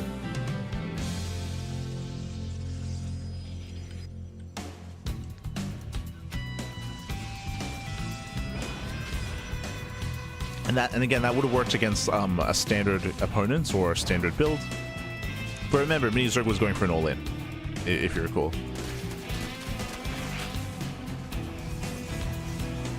So sure, hindsight, you can say that like, oh, playing more defensive would have worked out well there. That is true.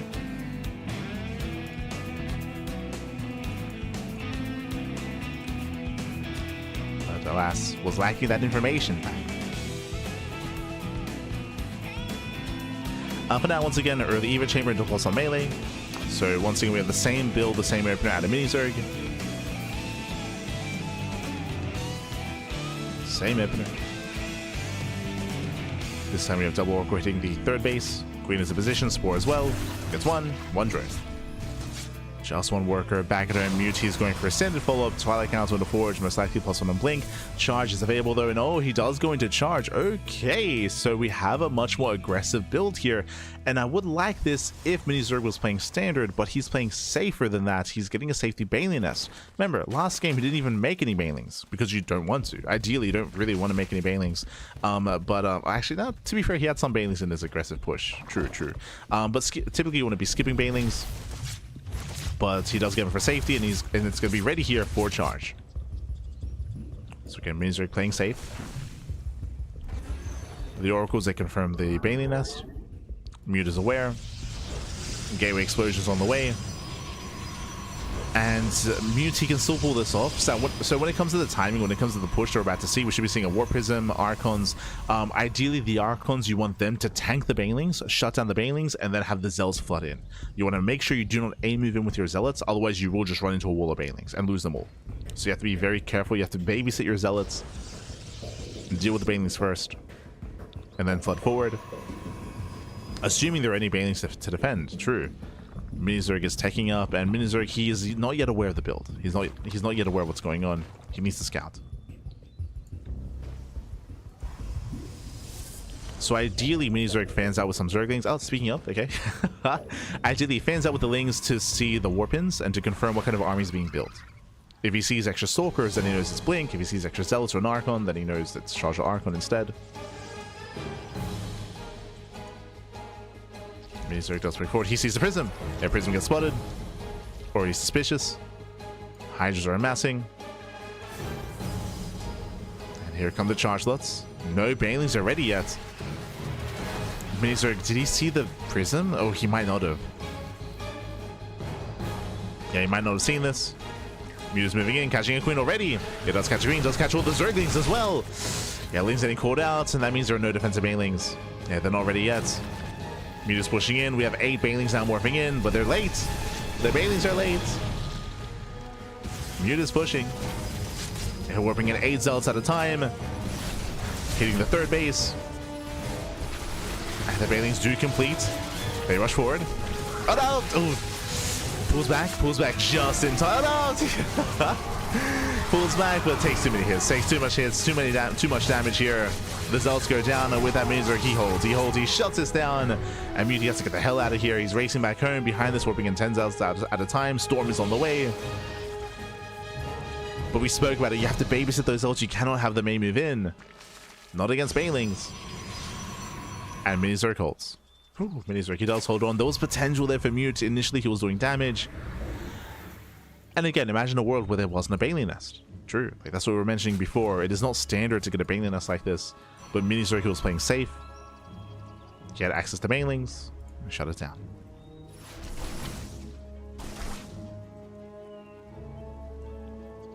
Shut it down.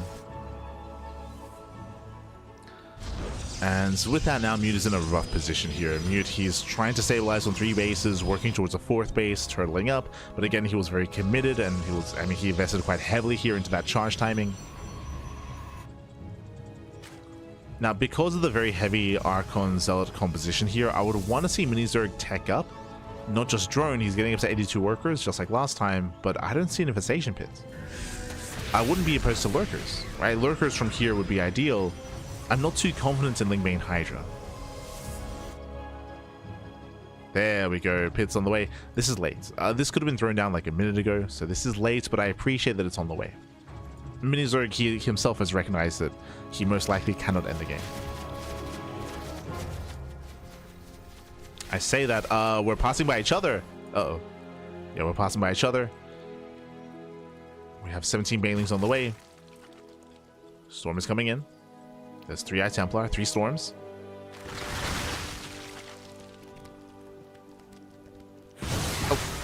Forcing out 2, there's 1 Storm left. Oh, flanking Storm though. Do you get a flanking Storm? There's that final Storm with the main army. But there are so many Hydras left over. And Mini-Zerg breaks through the rocks, he's pushing up into the natural, and we do see the Protoss player out of position. And Muti responds. Muti's rotating over. Again, I believe he's out of Storms. There are... yeah, there's a Temple on the left. Okay, there's 1 Storm.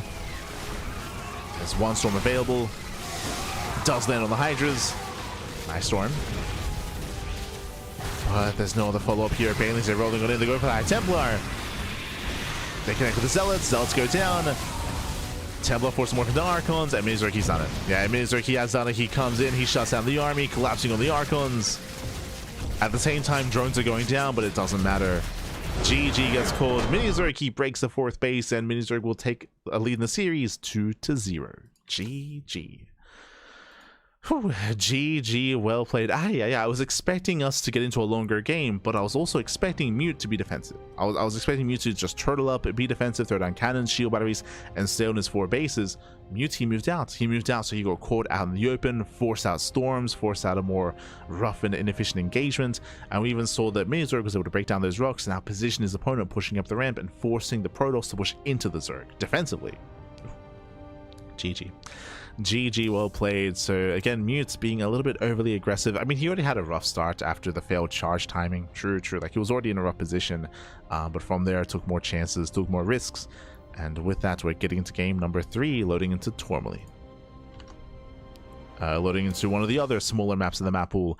Aggression is favored here, and we'll see how aggressive our players are going to be. Spawning in the top right hand corner of Tourmaline, we have the blue Protoss player. We have the Peruvian Protoss representing Bing Bong Exports. Down in the series, can he bounce back? Can he make a series out of this? It is a Mute. And spawning in the bottom left hand corner, we have his opponents. We have the red Zerg player. The red Zerg player himself representing Hokago T-Team. It is Mini-Zerg. Here we go. And welcome all to Tourmaline. Tourmaline is a very small map of the map pool and a very open map as well. Has a massive entrance here into the natural, has an entrance into the 3rd base, entrances into the 4th and 5th. Just very open, very accessible, and as a result of that, aggression is heavily favored here. But we'll see who plans on being the aggressor coming into Tourmaline. Oh boy.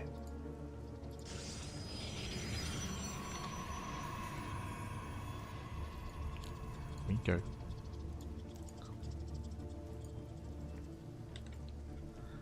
So far, we've seen Mini-Zerg play the same every game. He's going for the same build, the same opener, just going for early Eva Chamber into plus on melee, into Baneling Nest, into potentially Ling Bane if he needs to, otherwise just Ling Hydra. But again, he's been playing safe.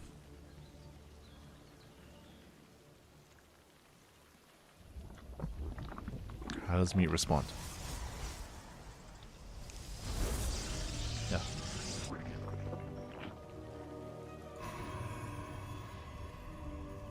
So we are going to be building up. And again, we get to really see Mute get into his own standard setup. Yet to see it. Especially if he scouts an early Baneling Nest again, I would not want to see a charge timing at a Mute. Again, it was very iffy last game as well.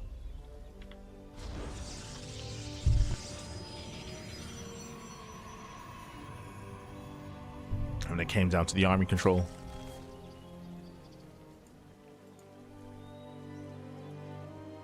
It comes down to the control.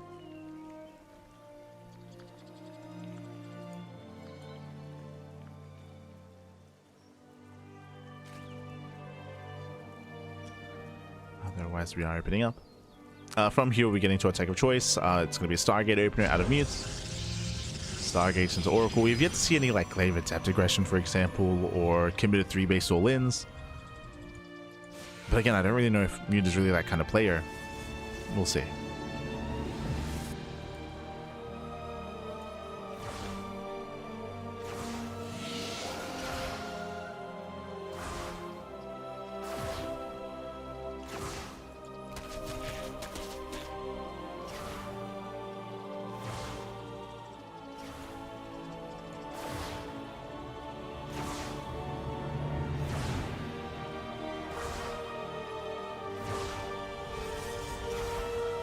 We have our Stargates, getting into Oracle.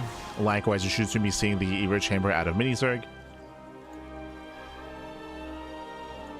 We'll be getting there. Outside of that, we're calming things down. The early game is typically more passive here in PvZ. There are less kind of early game options outside of like hyper aggressive ones with like proxy hatcheries or proxy Stargates. They're few and far between.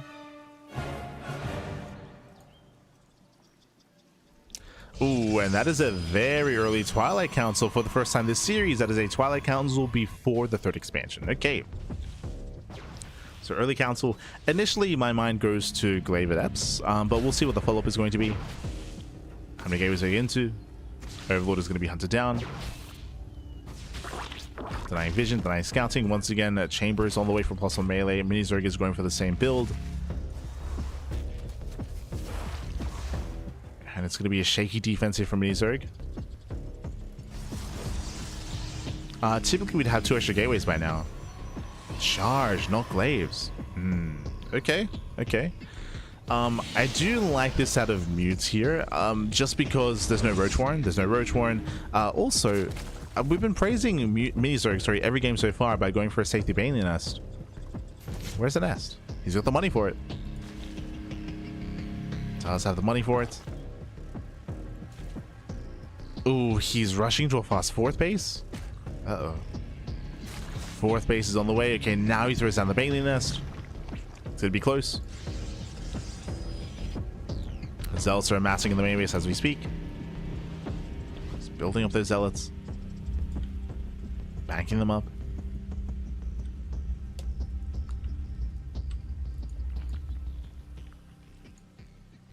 Mini-Zerg is fanning out across the map.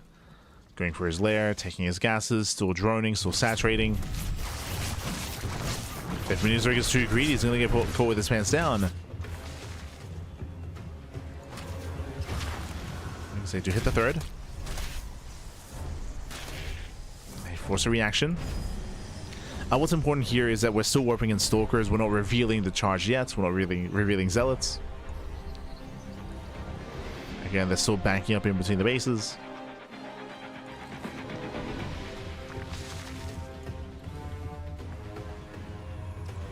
And Mini-Zerg, he needs to scout this soon. Still doesn't see much.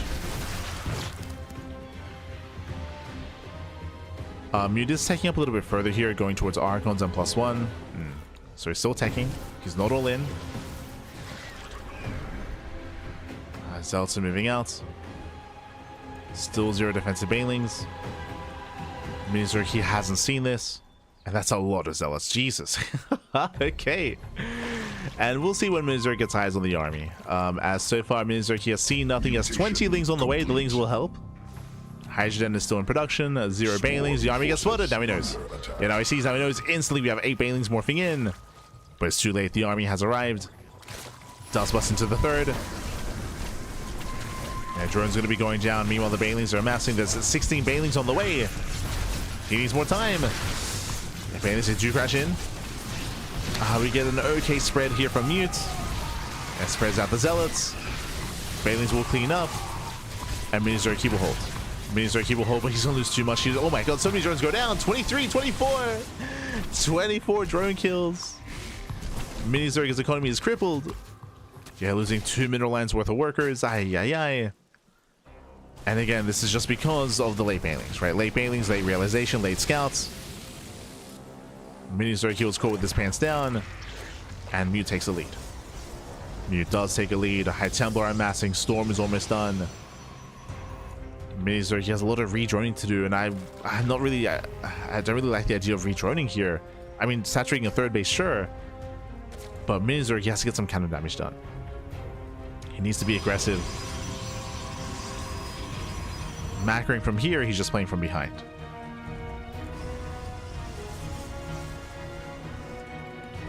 We'll see.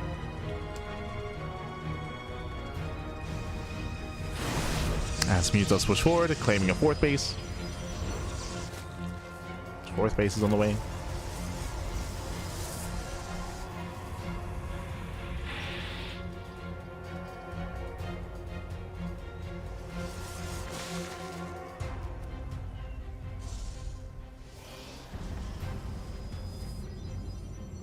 Building on more Templar, building on more Storms. Mini Zerg does run up to 84, and at this point, I would imagine that Mini Zerg will not take up. Again, I am opposed to the idea of going into an infestation with a Lurker Den from here, so he's just massing up with pure Lingbane Hydra. Ideally, Mini Zerg is able to engage with Mute as Mute pushes onto Creep, but Mute is ahead, and Mute should stay defensive. He should turtle up. Should just turtle up, get cannons, shield batteries, throw down a fleet beacon, build up in a Sky Toss, just defend on 4 bases. He's being active though. This does give Mini Zerg some opportunities to surround. Speaking of, Zelda just rushed into Bailings. A nice start here for Mini Zerg. Storms, 3 of them to get thrown down. 4 storms, they do miss. Oh my god, 1 storm finally connects. That was a lot of storms being wasted. And Mute, he panicked. Yeah, Mute, he did panic. He did spend all of his storms at the same time going for a counterattack. That does force Mini Zerg back home. Does force him back. But you could see the panic storms. Like, he was like, ah. Yeah, no. Better storm towards the end. Very nice storms. Oh my god, now they're connecting.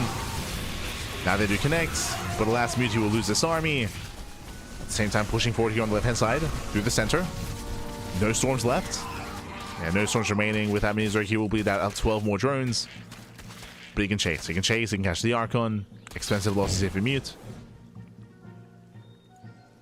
Mute, he's down to 0 Archons and 0 High Templar. It's mainly a gateway composition. It does get a Queen.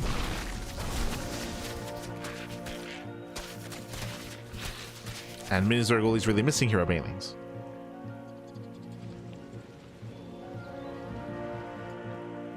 So now he's distracted by the Warp Prism. Mute is being given time here to rebuild. Remember, Mute has the better economy. And he's massing up a more terrifying army here. Yeah, Mini Zerg, he had to counterattack. The problem is the Warp Prism. It's keeping him at home. The Prism is keeping him distracted.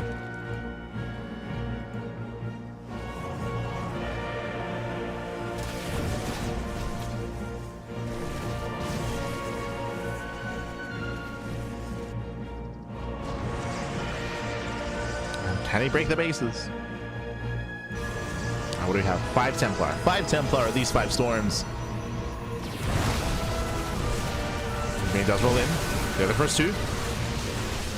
First 2 Storms. We've got at least 3 left. And at the same time, Zelda do get across the map. They hit the 4th, they hit the 5th. The drones are going down. Mini Zerg, he races back home. And Mute has momentum. He's pushing right through the center of the map. He knows. Has momentum. Tells in for a storm. Once again, we're being a little bit trigger happy here, but it's fine.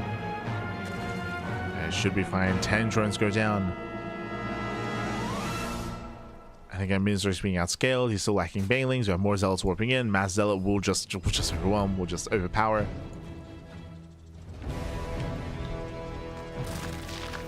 Here's 16 Bailings are morphing in.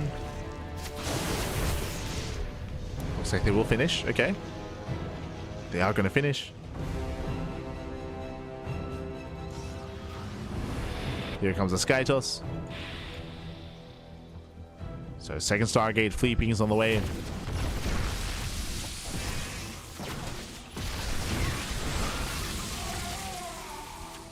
These are collapsing and he wants those High Templar. He wants them. Oh my god, massive storm. Yeah, Storm does connect. Jeez, we have so many arc. So we're running out of High Templar. He's running out. Once again, Isella run by is getting 8 more drones, catching reinforcements, forcing the Zerg army all the way back home. And Mew's pushing in.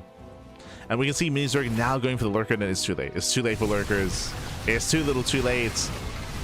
Mini Zerg, he's being overwhelmed. Archons, they start to step forward. They catch at the mineral line. Hydras are exposed. And there's no support. Hydras, they melt on their own. GG gets called, and Mute, he does overpower. He does take a game. We have a series. Whew. GG, well played. He does put a point on the board.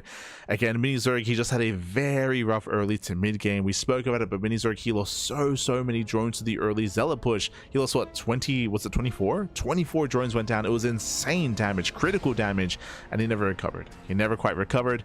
He tried to re-drone, resaturate, and get into a mass 4-base, like 85 drone Lingbane Hydra setup.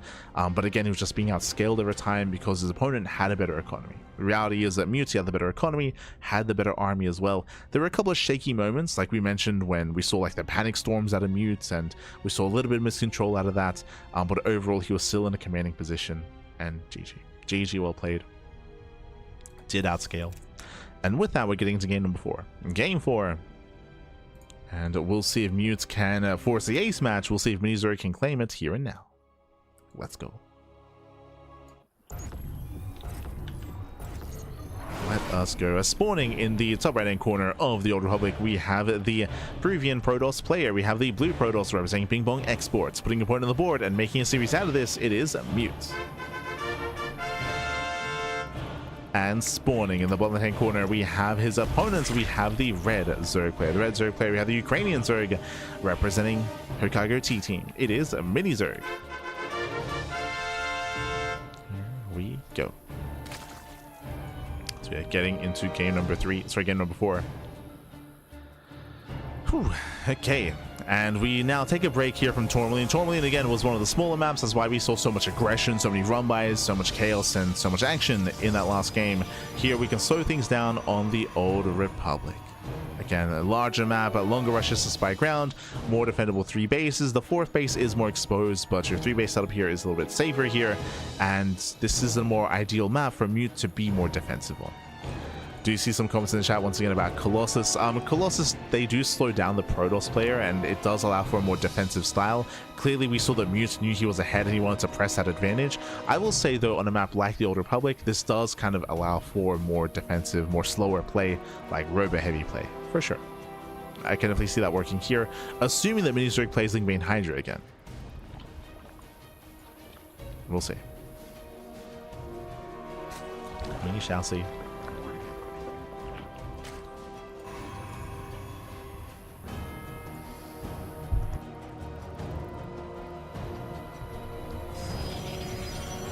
Mute is building up.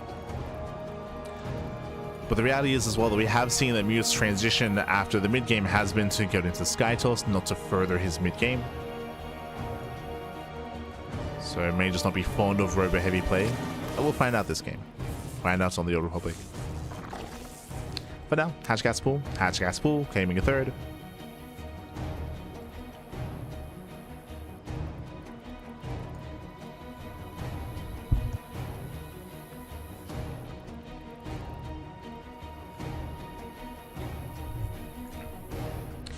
Now, what I will say about Mini Zerg is that we have yet to see any real variety from Mini Zerg.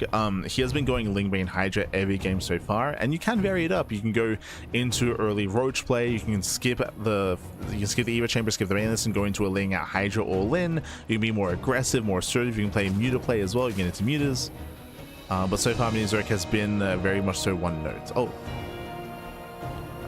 Never mind. Hello. Lings are coming. Yeah, Lings are coming across the map. We do have a proxy hatchery being set up here by Mini Zerg. He's coming in with the drone.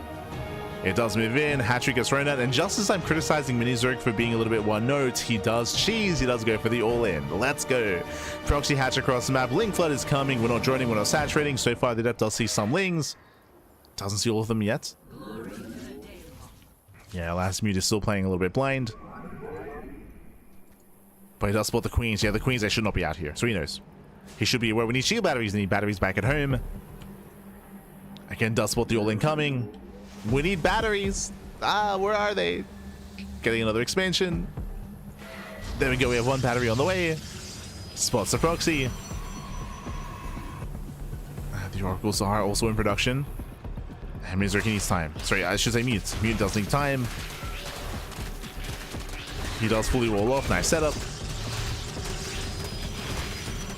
And we'll have Sword Eps. Picking away at the army. The Cybercore does get surrounded though. And the Cybercore, does he deny Warp Gate? No shot. Warp Gate is going to be denied. The Oracle comes in, but cannot save the Cybercore. Where's the Pulsar Beam? Where's the Pulsar Beam? That's a late reaction, late activation. Lings, they pop off. Nice snipe on one of the drones. But does go for the queen here.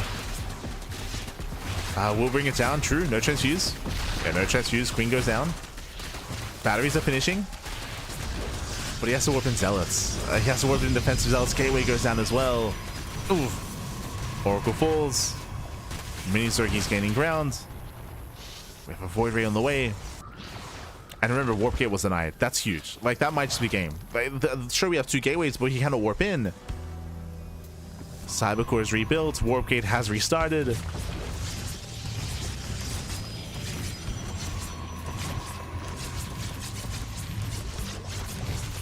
And Mini-Zergie is pushing through. Spine Crawlers are coming in. The Spine Rush is coming, Pat. It's coming. And the wall is going to be broken. There's no saving this. Both gateways go down. There's a Spore in position. Void Ray is being targeted. Does get one of the Spine Crawlers, but it's too late. Yeah, oh god. The Spine Crawler survives. And the wall has been broken. Lings, they flood into the natural. Boys are being pulled. And Mute, he's being shut down again. He just had a late scout, a late reaction, an under reaction as well. As all was happening, failed to save the Cybercore. And failed to defend. Oh, here we go, Glaives. Very ambitious. Oh, the Artosis pylon. GG gets called, and Mini-Zergie will claim the series 3-1, taking down Mute. GG. Whew. GG, well played with that. Mini-Zergie does claim the series. My apologies here. My condolences to Mute. Mute, he did go far in this event, did make it here to face off against Mini-Zerg. But again, we did see a bit of a more chaotic play here by Mini-Zerg. I say chaotic, we saw a lot of all-ins. We did see that on 10,000 feet, for example, with Mute trying to turtle up and trying to defend into Sky Toss, but he was shut down before he could get there. Did see some more variety out of Mute going into these early charge timings with some mixed results. I'm still thinking about the game on Title Citadel, where he ran into a wall of banelings and lost all the Zealots and lost momentum. Here in the final game, I do appreciate the most though that Mini-Zerg did actually vary things up. He went for the same build and the same style 3 games in a row, but here in game 4 did mix it up and go for some cheese and go for an all-in. GG. GG, well played. Congratulations to Mini-Zerg. It does claim the series and does advance on. Este Mini-Zerg. Pros really boys? I mean, sure. Pull the boys, papi, pull the boys. Technically, I guess they're nothing. I mean, they're robots, but it's fine. Here we go. We're getting into our next series. We're getting into our fresh best of 5. We have 1 series left here in the broadcast. So it is going to be a PvP between Jumi and Letalix. Oh boy, Letalix, he took down MJG earlier, and we'll see how he compares to Jumi, as Jumi is one of the more favorite players in the bracket. Let's go. Let us go.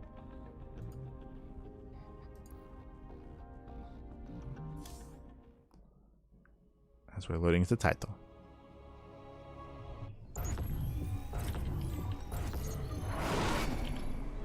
As spawning in the bottom right hand corner of the title citadel, we have the German Protoss player. The German Protoss, we have the red Protoss representing Streamer Zone.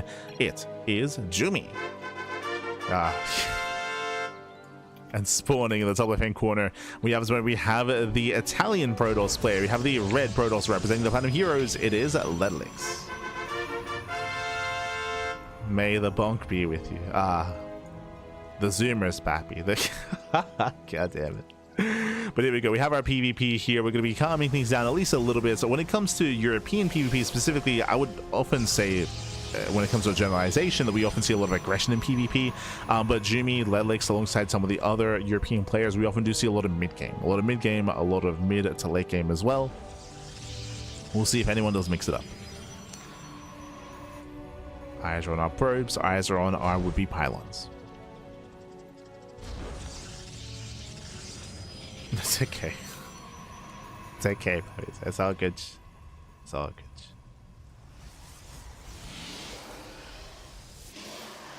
So far, though, again, we do have a 2-gate opener, 2-gate opener out of Ledlix, 2-gate opener out of Jimmy. So far, mirrored builds. Hello. As Jimmy does veer off towards the left-hand side. Eyes are on Jimmy's worker. Ledlix also moving out. Jimmy's probe is moving with a little bit more intention.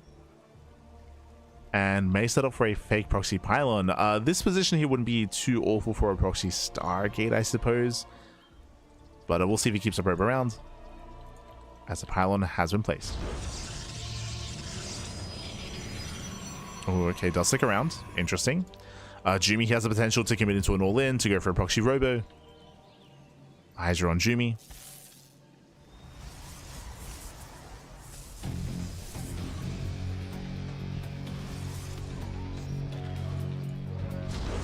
Proxy Stargate instead. Okay, we're going for something more tame here. Going for the proxy Stargate. I was a little bit on the fence about the Stargate because typically you want the proxy to be in line and giving you access to the main base to get into the mineral line. So some of the more common proxy Stargate locations are here at the triangular third base, at the fourth base, or in the top right hand corner of the map. This is more unorthodox. It does mean that it's going to be less likely to be scouted, but it also means it takes longer to get into the bases and to get into the main base mineral line. Ooh. Ledlix does move out with the hallucination. He scouts. No shot. Based on the rally, he will find the proxy, will find the Stargate, and Ledlix, even though he knows that the pylon is missing, he will find it almost immediately. A nice scout out of Ledlix. Does confirm. Does confirm the Stargate, does confirm the Oracle. Behind this will be getting ready, already expanding. Ledlix does take a lead. Faster natural, faster expansion, a safety shield battery in the main base mineral line. Ledlix, he should be fine. Should be fine. But Jimmy, he's not done. Until it ups, they can one-shot probes. So again, hyper aggression out of Jimmy. Jimmy is still yet to expand. Very late expansion. Jimmy, he needs to find some damage. Awkward wall off here as he does not wall off. And FSA shade in. 1, 2, 3 probes going down. Can we get 4? Up. Can we get 5? Oh my god, 5 probe kills. Ay, that should not have happened. Ledlix, he was late to wall off. Late to react. Oracle moves in. But there's a battery. Yeah, there is a battery. The Oracle does get a full scout, so it does veer off. And one Oracle cannot out-DPS a shield battery, but 2 Oracles can. Second Oracle is on the way. 2 Oracles, they one-shot probes, so Jimmy is still being hyper-aggressive, committing into that second Oracle. Meanwhile, Jimmy takes a lead. He takes the lead economically. 30 probes to 27. Due to all the economic damage. Pokes in, does spot the sentry. Does spot the army.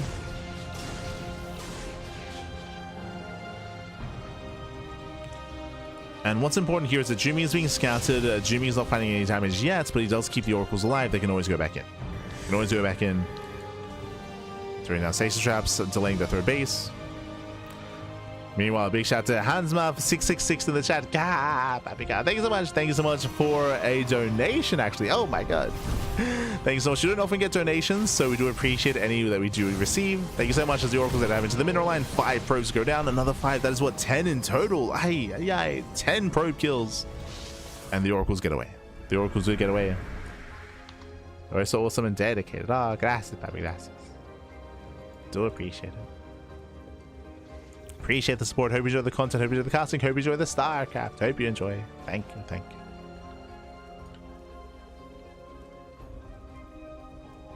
Do appreciate the donations. The tips. As Jimmy's still being active. Heading back in.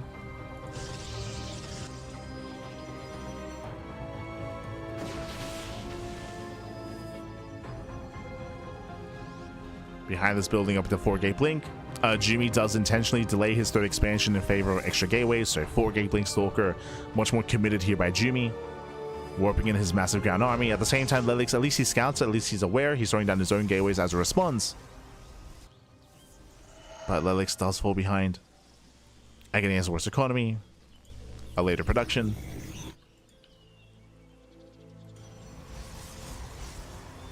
And we'll see if Lelix can hold.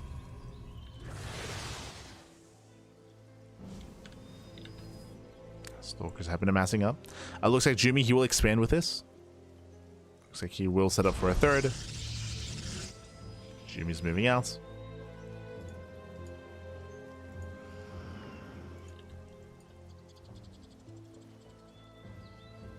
Pushing on the left-hand side. Oracle's into the main. Ideally, Jimmy wants to distract and allow for his oracles to get in. And we'll see if he can. Lelix going for his own expansion. Lelix completely out of position. The natural waste is exposed. Pylon goes down. Jimmy picking up a stalker. Getting 1, 2, 3 stalkers who get picked off. As Jimmy pulls out the oracles, they move in, and the main base is exposed. We do see Jimmy leading out a couple of stalkers. Meanwhile, miscontrol by Jimmy. He does a move with the oracle. Ay, ay, ay. Okay. Lelix is holding. Lelix is holding on. Still a messy trade with the stalkers. Still messy, Pat. As Jimmy, he wants to commit. Still warping in 4 stalkers at a time.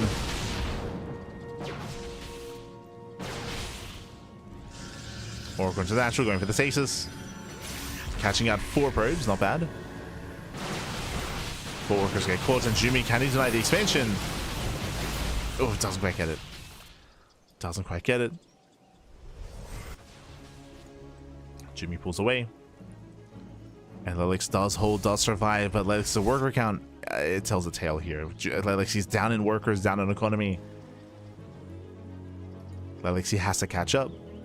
Thankfully, did save the third. It almost went down. Save the expansion. Jimmy still being hyper aggressive, still does not back off.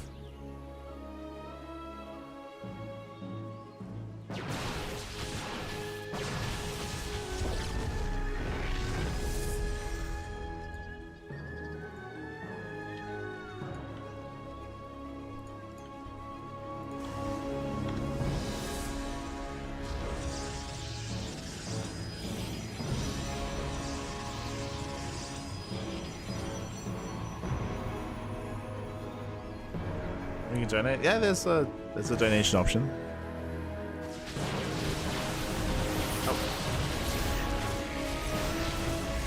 Oh, very nice. Now stasis goes off, punishing. Lelix gets punished. It does get called out. Behind this, Jimmy getting a 4th base, taking up as well, heading into charge. Charge +1, Temple Archives for Archons. Jimmy getting further ahead.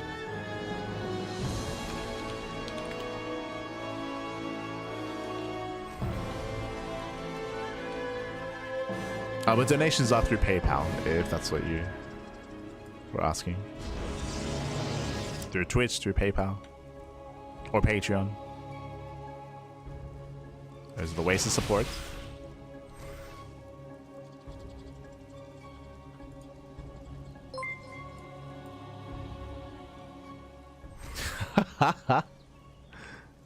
Thank you so much for the $20 donation for the best content creators out there. The plushies, true, true. The plushies, papi. Ay, ay, ay. Thank you so much. Thank you so much. Do appreciate it. We appreciate it that much more because I don't know if you noticed outside of the in-game casting screen, but we do have a donation goal, and it is to help pay for vet funds and vet visits. It's been very expensive here in January. It's been rough. But thank you so much, papi. Thank you so much. We appreciate it.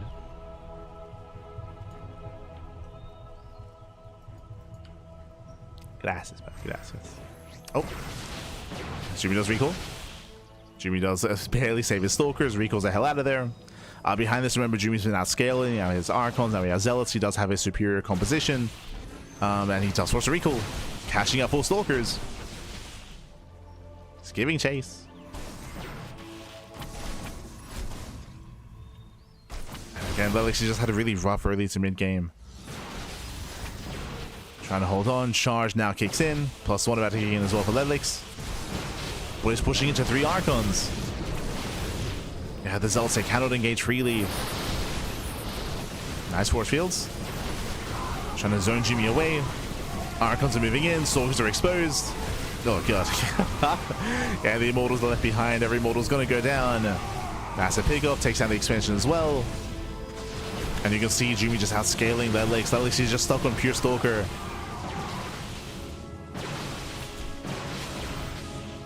He's stuck on Stalkers. Jimmy even taking up into Disruptors. Oh, my God. He's still taking up.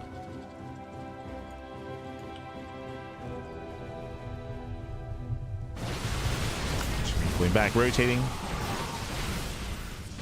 Once again, forcing his way in. Jesus, that's a lot of Stalkers. It's crazy, Pat. What we're really lacking here at Zealots. Zealots to tank, to buffer. For the rest of the army. So now Lelixi does hold. It does hold, does defend, does pick away the army here. He's surviving.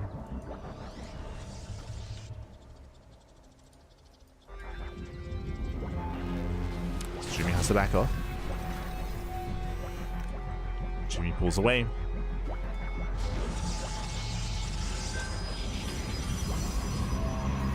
It does go for the backstab. Just keeping Lelix busy. While Jimmy's working on +3 and a Dark Shrine and Disruptors. Again, he's got all attack. He's got all attack, but we're a little bit messy when it comes to the army itself. No Disruptors yet. Lelix is busy. He's out of position. And Jimmy sees neither fourth base once again. And we'll see if he can. He does get the pylon. Pylon goes down. Respects the main army.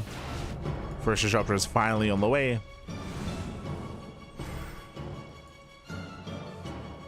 He needs his Novas.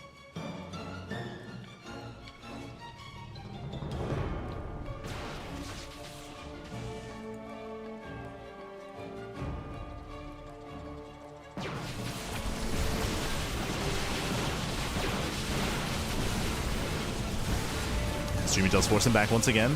First Disruptor is revealed. Lelix now knows. Holding onto the Nova. Up! Oh my God. Catching up 4 Stalkers. That was a massive Nova. And we need more Disruptors back. Okay, second Disruptor.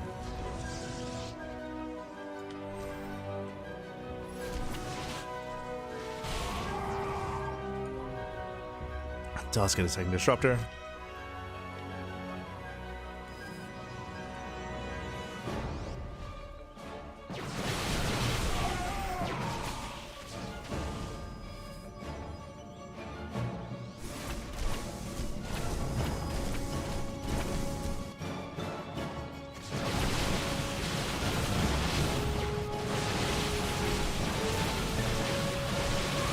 His Novas. They're going to be blowing up. Oh my gosh. Speaking of. Yeah, they punish the army, and again, Lelix is just being outscaled. He's just been stuck on Mass Stalker this entire time. Just does not scale as well into a longer game. Jimmy once again forcing him back. Getting another expansion.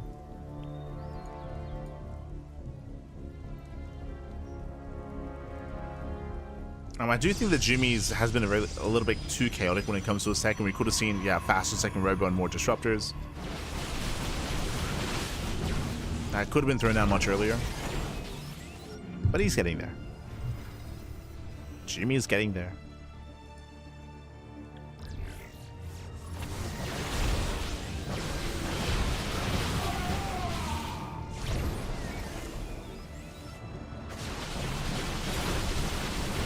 He has 1 Nova left. The others are on cooldown.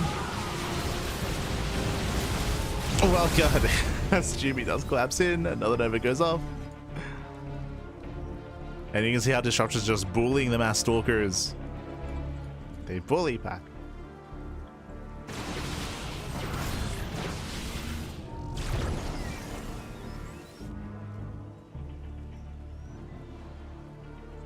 Bold move out here as Jimmy. Calm down.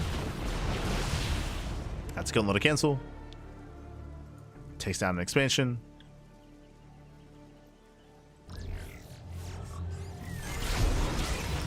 I'll zone the licks away. Zones them back. We see Lotus getting ready for another Zealot run by. At the same time, so is Jumi. Going for the 4th. As Jumi does force a recall. Now going for the 3rd. 3rd base though from earlier. He's going to get it. 3rd base goes down. And Nexus falls. Lelix is just being pulled apart. GG gets called. And Jumi will take game number 1. GG. Whew, GG, well played. An intense back and forth. Jumi did take an early lead with his harass, adept harass, oracle harass. Jumi, he did take a massive lead early on, and he maintained that lead. We did see some rough fights. I wasn't really fond of the idea of Jumi committing into stalker reinforcements against the mass stalker of his opponent instead of going to zealots. And likewise, Jumi had a late switch into disruptors, but once he got there, he did overwhelm. GG, well played. With that, Jumi takes game 1, and now we're getting to game number 2. Let's go. We'll see if Jumi can extend his lead. We'll see if Lelix can bounce back as they're loading into Winter Madness. Yo, meanwhile, a shout out to Roctopus. Oh my god. Big shout out to Roctopus. Thank you so much. Thank you so much for subscribing for 2 months. Subscribing for 2 months. 2 months. Thank you so much for the support. We do appreciate it. Do appreciate the support. Thank you, buddy. Thank you.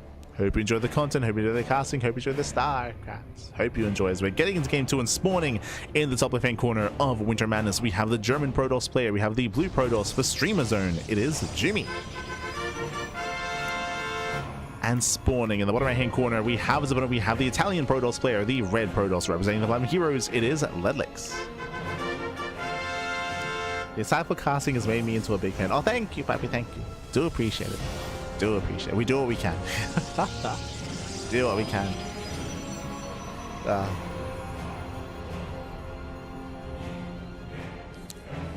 I don't know if there's been as many insights this cast, just because there's just been a lot of chaos and a lot of all-ins and a lot of nonsense. It's all good.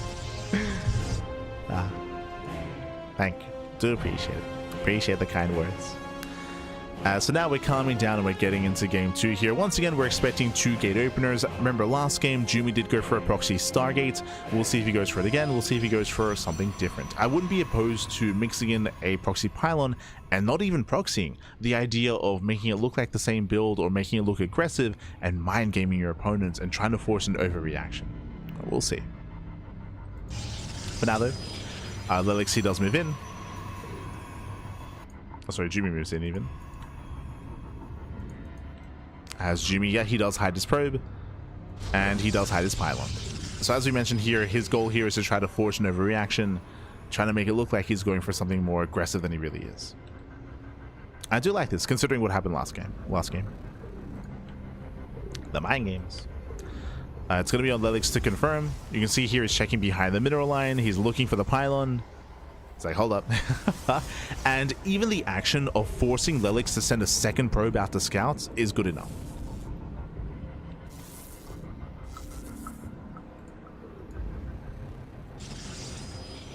As Lelix, he does not check the natural.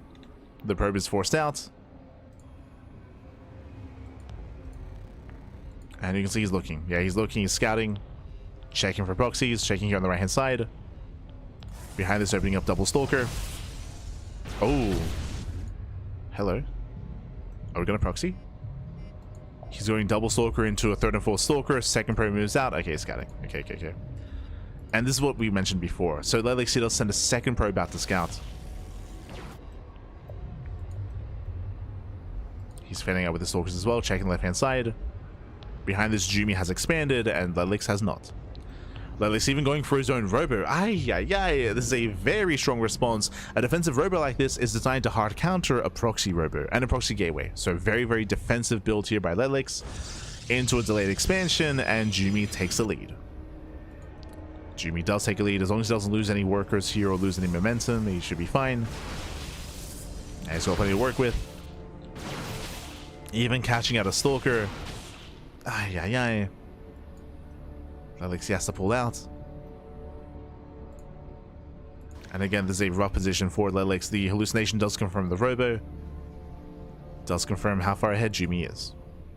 Now, there are ways, of course, to recover. Lelix, because of the warp prism that's on the way, he has potential to warp in some adepts and to drop into the base. Right, to drop into the mineral line 2 adepts, they can one-shot probes.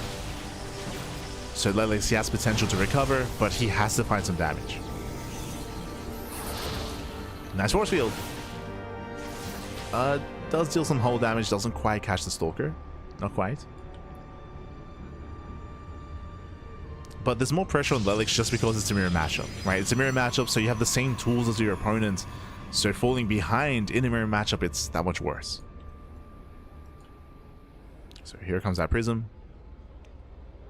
Now, because Jumi scouted the Robo earlier, he knows that this is a possibility. He knows that there's a high chance a Prism is coming his way. Here come the Adepts. As we mentioned, 2 Adepts, they one-shot workers, but Jumi's already in position. Again, he already scouted. He knows.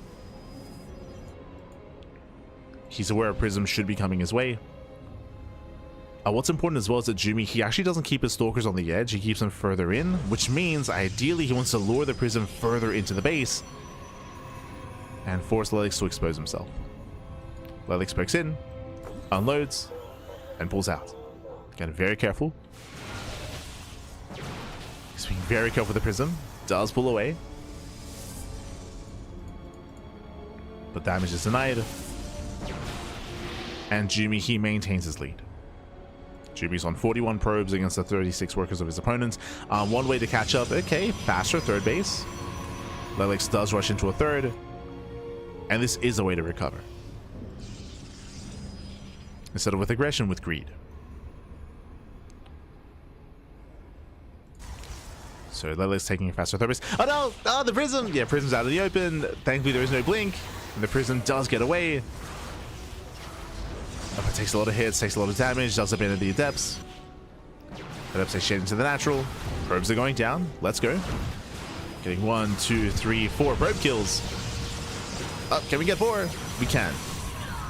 4 workers go down, so nice damage here by Lelix, getting some damage. At least something. But here comes the counterattack. Remember, Jumi, he saw the timing of the third. He knows. He knows that Lelix is being greedy, and he wants to punish. Jesus, 15 Stalkers. Ay, ay, ay. And the Immortal will help. We throw down some force fields, but Jumi's not going to be stopped. He's diving on the Immortal. Massive blink, and the Immortal gets 3-shot. Yeah, 3 shots in the Immortal goes down, and there's no defending this. Lelix is being overwhelmed. Again, he had to take a risk, he had to take a chance because he was behind, went for the fast third base. And he gets punished for it. Ooh. There's now another Immortal. Trying to hold on. Jumi waiting for the blink. Blink is now available. And Lelix, he wants to engage to save the base, but he knows he cannot. He cannot save it. The base is going to go down. Has to give up on it. And Jumi takes his own third. Takes his own third base. Ay, ay, ay. Linking into the main and taking over the main. Going for the pylon. Depowering the gateways. Even force fielding the ramp. Ay, ay, ay. Yeah, slicing up the army. The Immortal goes down. And Jumi's just going for the kill, even finding an Artosis pylon. Denying +1. Denies +1. Nice reinforcements. Now going for the Immortal. And he gets it. The boys are being pulled. Lelix getting desperate. He's supply blocked as well. He can't make anything. And Jumi gets forced out of the main, but Jumi, he cannot be stopped. Cannot be stopped. Up in workers, up in army, up in everything. Diving on the final units.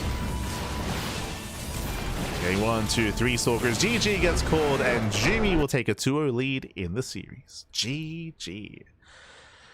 Whew, GG, well played. The mind games, Puppy, winding it back. It all came down to the opener. What did Jumi do? Jumi, he hid his second pylon. He hid the second pylon, and we saw that Lelix, he overreacted. He reacted very, very strong to it. He went for a robo on one base. Defensive robo. And again, winding it back, the reaction that Lelix had is designed to hard counter a proxy. If Jumi was going for a proxy robo or a proxy gateway, then Lelix, he'd be in a good position.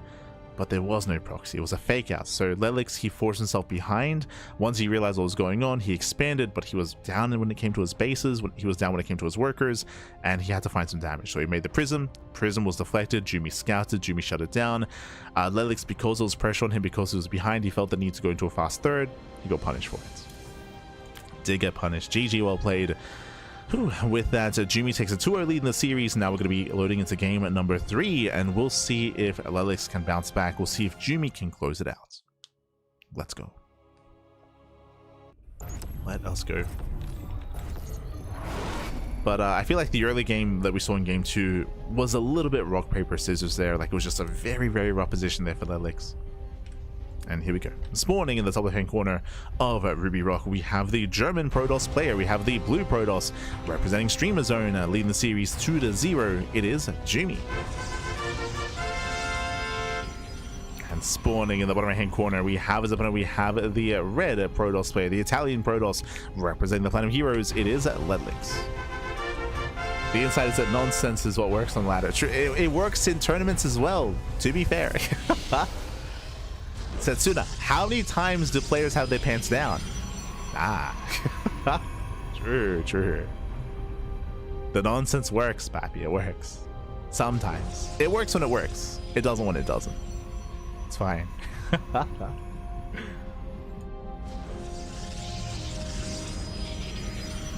Finale. Going to be opening up. Welcome to Ruby Rock. Ruby Rock is one of the smaller maps in the map pool, shorter rush distance by ground. I don't really know how applicable that is to PvP though. Just because of the warp-in mechanic, you can be aggressive even on larger maps. But now 2-gate open out of Jumi.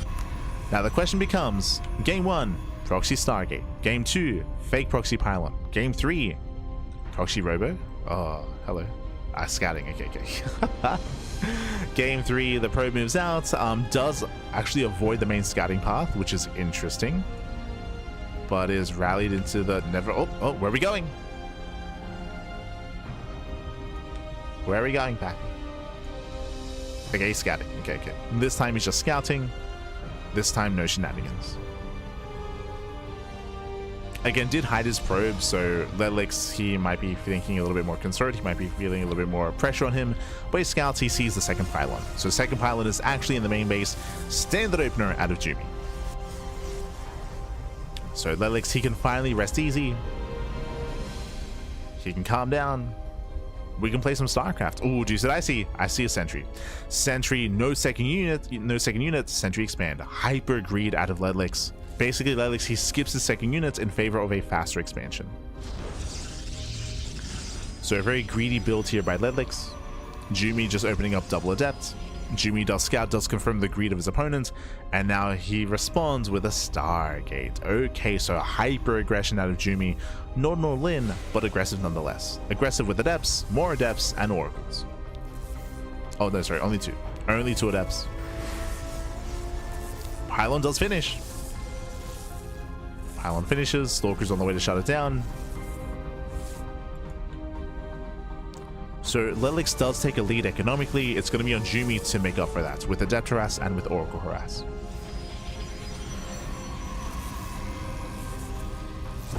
He gets in. Oh, that should not have happened. That should not have happened. He gets into the main base. Probes are going to be going down. As Lelix, you did cancel at the wrong moment, at the wrong time. That's going to be 5, 6, 7 probes, and this is already game-ending damage. This is far too much damage early on. 8 probes. And there's still a Stargate. There's still the Oracle that's coming. Oh, no. So, the lead that Lelix was meant to have, it's not there. It's not there, not anymore. That was just such an unfortunate cancel. Again, originally, so Lelix, he had a wall. He had a full wall up, but he had to cancel the pylon before it finished. Or cancel the battery. Adept shades in. Stalkers are pushing forward, Oracle's on the way. Jumi has momentum. These Stalkers, they force a reaction out of the main army. The Oracle's making its way into the main base. Thankfully, there are 2 Stalkers in position. Lelix will deflect. Ah, never mind. Still losing 2. 2 more probes going down.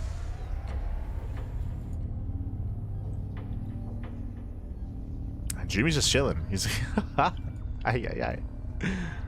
Now, there is still one advantage for Lelix. Because of the Stargate opener out of Jumi, Lelix has a faster Twilight Council and faster Blink. True.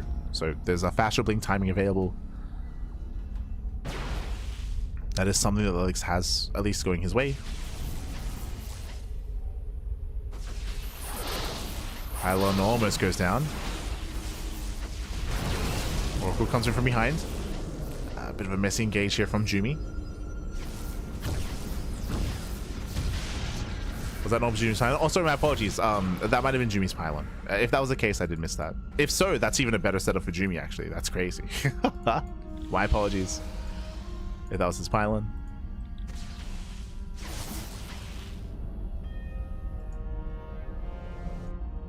If that's the case, Jumi, calm down. Like, ay, ay, ay.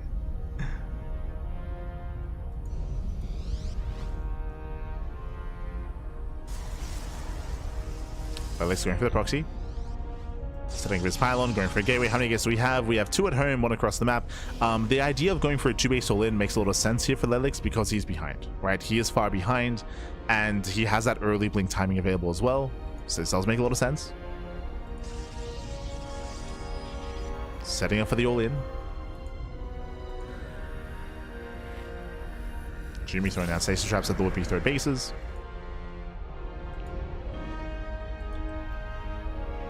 Here comes the move out. Here comes Lelix. Setting up for an expansion. This might just be for show. The pylon, I mean. As Oracles, they do backstab. They deny mining. They catch up more probes. There's no safety battery in the main. Oh, God, God. 5 more probes going down. The Oracle survives. 6, 7, 8. Oh, God. 8 probes go down. And Lelix, he's all in. He's all in completely at this point, rallying everything across the map. How many Stalkers? 12. 12 Stalkers against 13. Do have 1 defensive shield battery back at him for Jumi. He's got 1 battery, and Blink is almost done. Remember, this all-in has been delayed. Blink has been done for quite some time for Lelix, but he just hasn't been able to push. So this is a late all-in at Lelix. We're bringing more Stalkers. It's all or nothing. And Jumi has Blink now. Jumi now has Blink. He can micro. It blinks away, picks up the sentries. We're waiting desperate. Dark Shrine is on the way. When behind, Dark Shrine. But it's so late, Pappy. It's so late. Jumi in the face of the all-in, he just throws out a third. Oh, God. Doesn't even care, Pappy.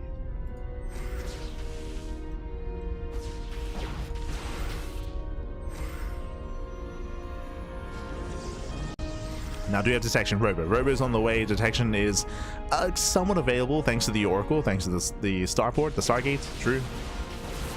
So revelations are an option. But Jumi's just counterattacking. He's moving in. Jumi keys up at 20 Stalkers to 12. And there's no battery. No, sure, yeah, no defensive shield battery. As Jumi does blink in. Depowers the batteries. And Jumi overwhelms. Yeah, the Dark Shrine is about to finish, but GG gets called, and Jumi, he will break through. He will claim the series 3-0, and Jumi will advance on into the quarterfinals. GG. GG, well played. Congratulations, Jumi does claim the series again. A very aggressive Jumi here in game number 3, but he had to be aggressive because of the faster natural. Remember, this all began because Lelix, he went for a sentry expand that prompted aggression out of Jumi to punish the greed out of Lelix, and he was very successful. The adepts, they popped off. Honestly, the 2 adepts at the start of the game, they almost ended the games themselves. They got, what, 8, 9 probe kills? It was insane just how much damage was dealt with the first 2 adepts. Then, of course, we had the Oracle as well. We had the follow-up, and eventually Lelix was forced into the all-in. But he was delayed as well. As he moved out, the Oracles moved in, and Jumi was just all over Lelix. GG. GG, well played. Crazy, might be crazy. Might be wrong, but I think the Sentry was attacking it. Yeah, I might have missed that. Might have missed it. But it might have been Jumi's pylon. Impressive, Babby, impressive. GG. Whew, GG, well played. With that, congratulations, Jumi does claim the series, and with that, that is going to be us wrapping up our broadcast. 5 best of 5s just now wrapping up, and let us catch up on the brackets. Un momento, papi, un momento. Exclamation mark, be in the chat. Exclamation mark, be in the chat if you guys want to have a look back yourselves. Actually, hold on, we can make some updates ourselves. True. Un momento.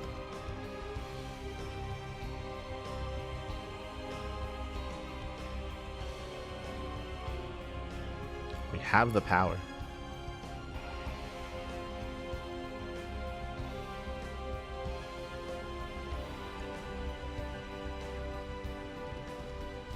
Okay, let's do it together. So this is the Wikipedia. Exclamation mark, be in the chat if you guys want to have a look at it yourselves. Let us quickly catch up on some of these score lines. So Yakov, let's just double check here. Oh, so we can do payouts. Yakov, we took down MinoVK 3-1. True.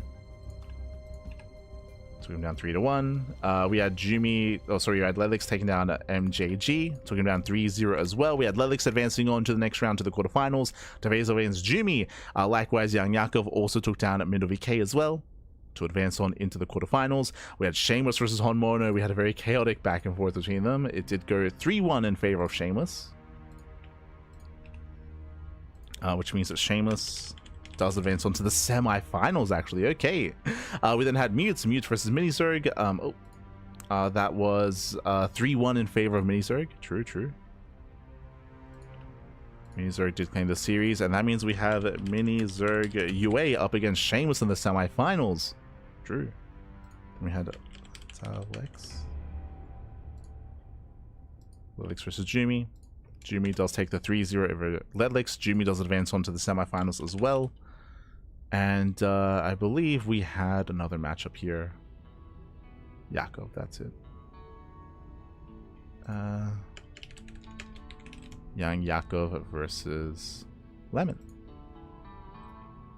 Beautiful. Okay. We're all updating together. Oh god.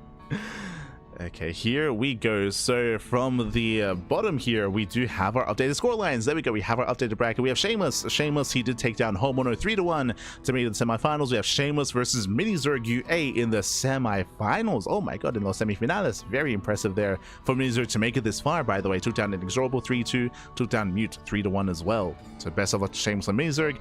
Meanwhile, Young Yakov, we took down MinoVK. We have Yakov versus Lemon into Jumi, as Jumi is waiting in the semifinals. Is ready and waiting. So as you can see here, the bracket is slowly progressing, and again, the matches do take place on a weekly basis. So we're done for today. Yakov versus Lemon and Shameless versus Minizerg, they're going to be facing off, and they're going to be submitting their matches in the coming days, in the coming week.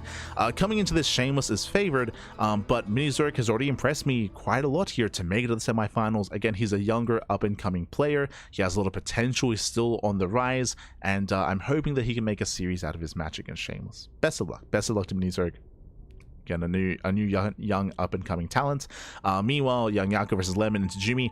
Honestly, this could go either way. I feel like on paper, Young Yakov is favored. He is favored, but at the same time, I can see Lemon bringing him down, and I can see Jumi bringing him down as well. Like, it's going to be a close one. I do feel like, personally, this lower bracket is more difficult than the upper bracket. Like, I feel like Shameless, he's like the heavy favorite, and he can breeze his way through. But again, like the lower bracket, this can still go either way.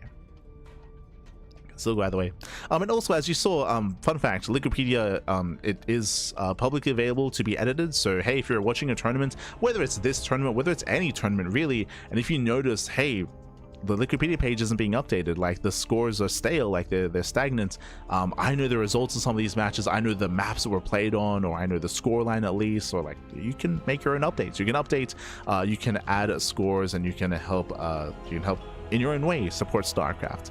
One of the reasons why this wasn't updated, a lot of the heavy contributors for online tournaments are European based. And what time is it in Europe? Hold on.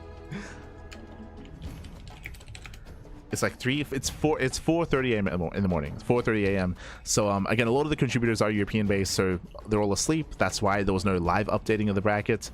Usually they're able to when they're awake. So we could do with some more NA based editors. True. We could do with it. Them. But otherwise, GG. GG, well played.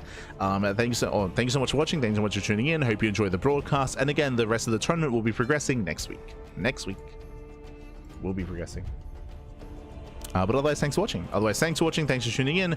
We're going to be wrapping up here for the time being, and our next broadcast is going to be tomorrow. As you can see here, bam, we have our weekly schedule. We just wrapped up with the Tuesday morning cast of OSC. Tomorrow we're going to be live with Pegasus Cup. That's going to be a live cast of the Open Cup that Stegosaurus and Pig do run and do fund. We then have the Wardy TV Monday, Wednesday evening. We have a Home Story Cup replay coverage throughout Thursday, Friday, Saturday, and Sunday. Sunday. That's a lot of Home Story Cup that we're catching up on. We have the podcast on Thursday, and we have MSO and STC over the weekend. So plenty of content, plenty of StarCraft, plenty of casting. We're casting twice a day, every single day, except for Tuesday and Friday. Those days, only one cast. But as you can see, we're at least live once a day. We cast more StarCraft than anyone else out there, more than Morty, more than Steadfast, more than anyone else. We have the quantity, and we have a little bit of the quality as well. Let's go. Let us go. And again, we also have a lot of catching up to do, just because we were very inactive in January. We were very lean. We were casting like once a day, if that, like sometimes even like 5 times a week. So I do apologize. Like, January was a very light month for us. We were just unavailable. I was unavailable. I alluded to it earlier, but you can actually see it's under my camera here, but we do have a donation goal. There were a lot of medical issues when it comes to my pets, so there were a lot of vet visits, a lot of monitoring, and it was very stressful. January was very stressful, so I just couldn't cast. There were a lot of days where I just could not cast. And fun fact, that's also why we didn't live cast Home Story Cup. For the past couple of years, we have been the official B stream for Home Story Cup, but for the most recent Home Story Cup, we were unavailable, so we couldn't be the B stream. That's why we're catching up with all these replays. That's why we got all the Home Story Cup replay casts going on. So we got a lot of catching up to do. Again, it was a rough January, but coming into February, coming into March, we should be getting back into a proper schedule of casting, twice a day, every day sort of thing. Getting back into it. But otherwise, thanks for watching. Thanks for tuning in. We do appreciate it, and we'll see you guys next time. We'll see you guys tomorrow for Pegasus Cup. Otherwise, thanks for watching. If you wish, you can support us via Patreon, !Patreon in the chat. Our Patreon does fund our tournaments on a regular basis. It specifically funds and it grows our Tuna Cups, our Master Swan Opens, and our Sea Duckling Opens as well. All 3 of our events are funded via Patreon, so you can help us grow them via Patreon and reach bigger stretch goals and boost the prize pool even further. Otherwise, if you see something that you like here and you're like, hey, I want to watch the previous days of OSC, or maybe you tune in late and you missed out on the nonsense that was the first half of the broadcast. we had non-stop cheese for 2 hours. We had 2 hours of cheese. If you missed it, if you want to see it, YouTube is the place to be. All of the VODs are over on YouTube, so you can check them out if you wish. You can check them out. But otherwise, thanks for watching. Thanks for tuning in, and we do appreciate it. And we'll see you guys tomorrow for Pegasus Cup, or tomorrow for the Warrior TV Monday. See you tomorrow. Until then, ciao, papi, ciao. Hasta luego.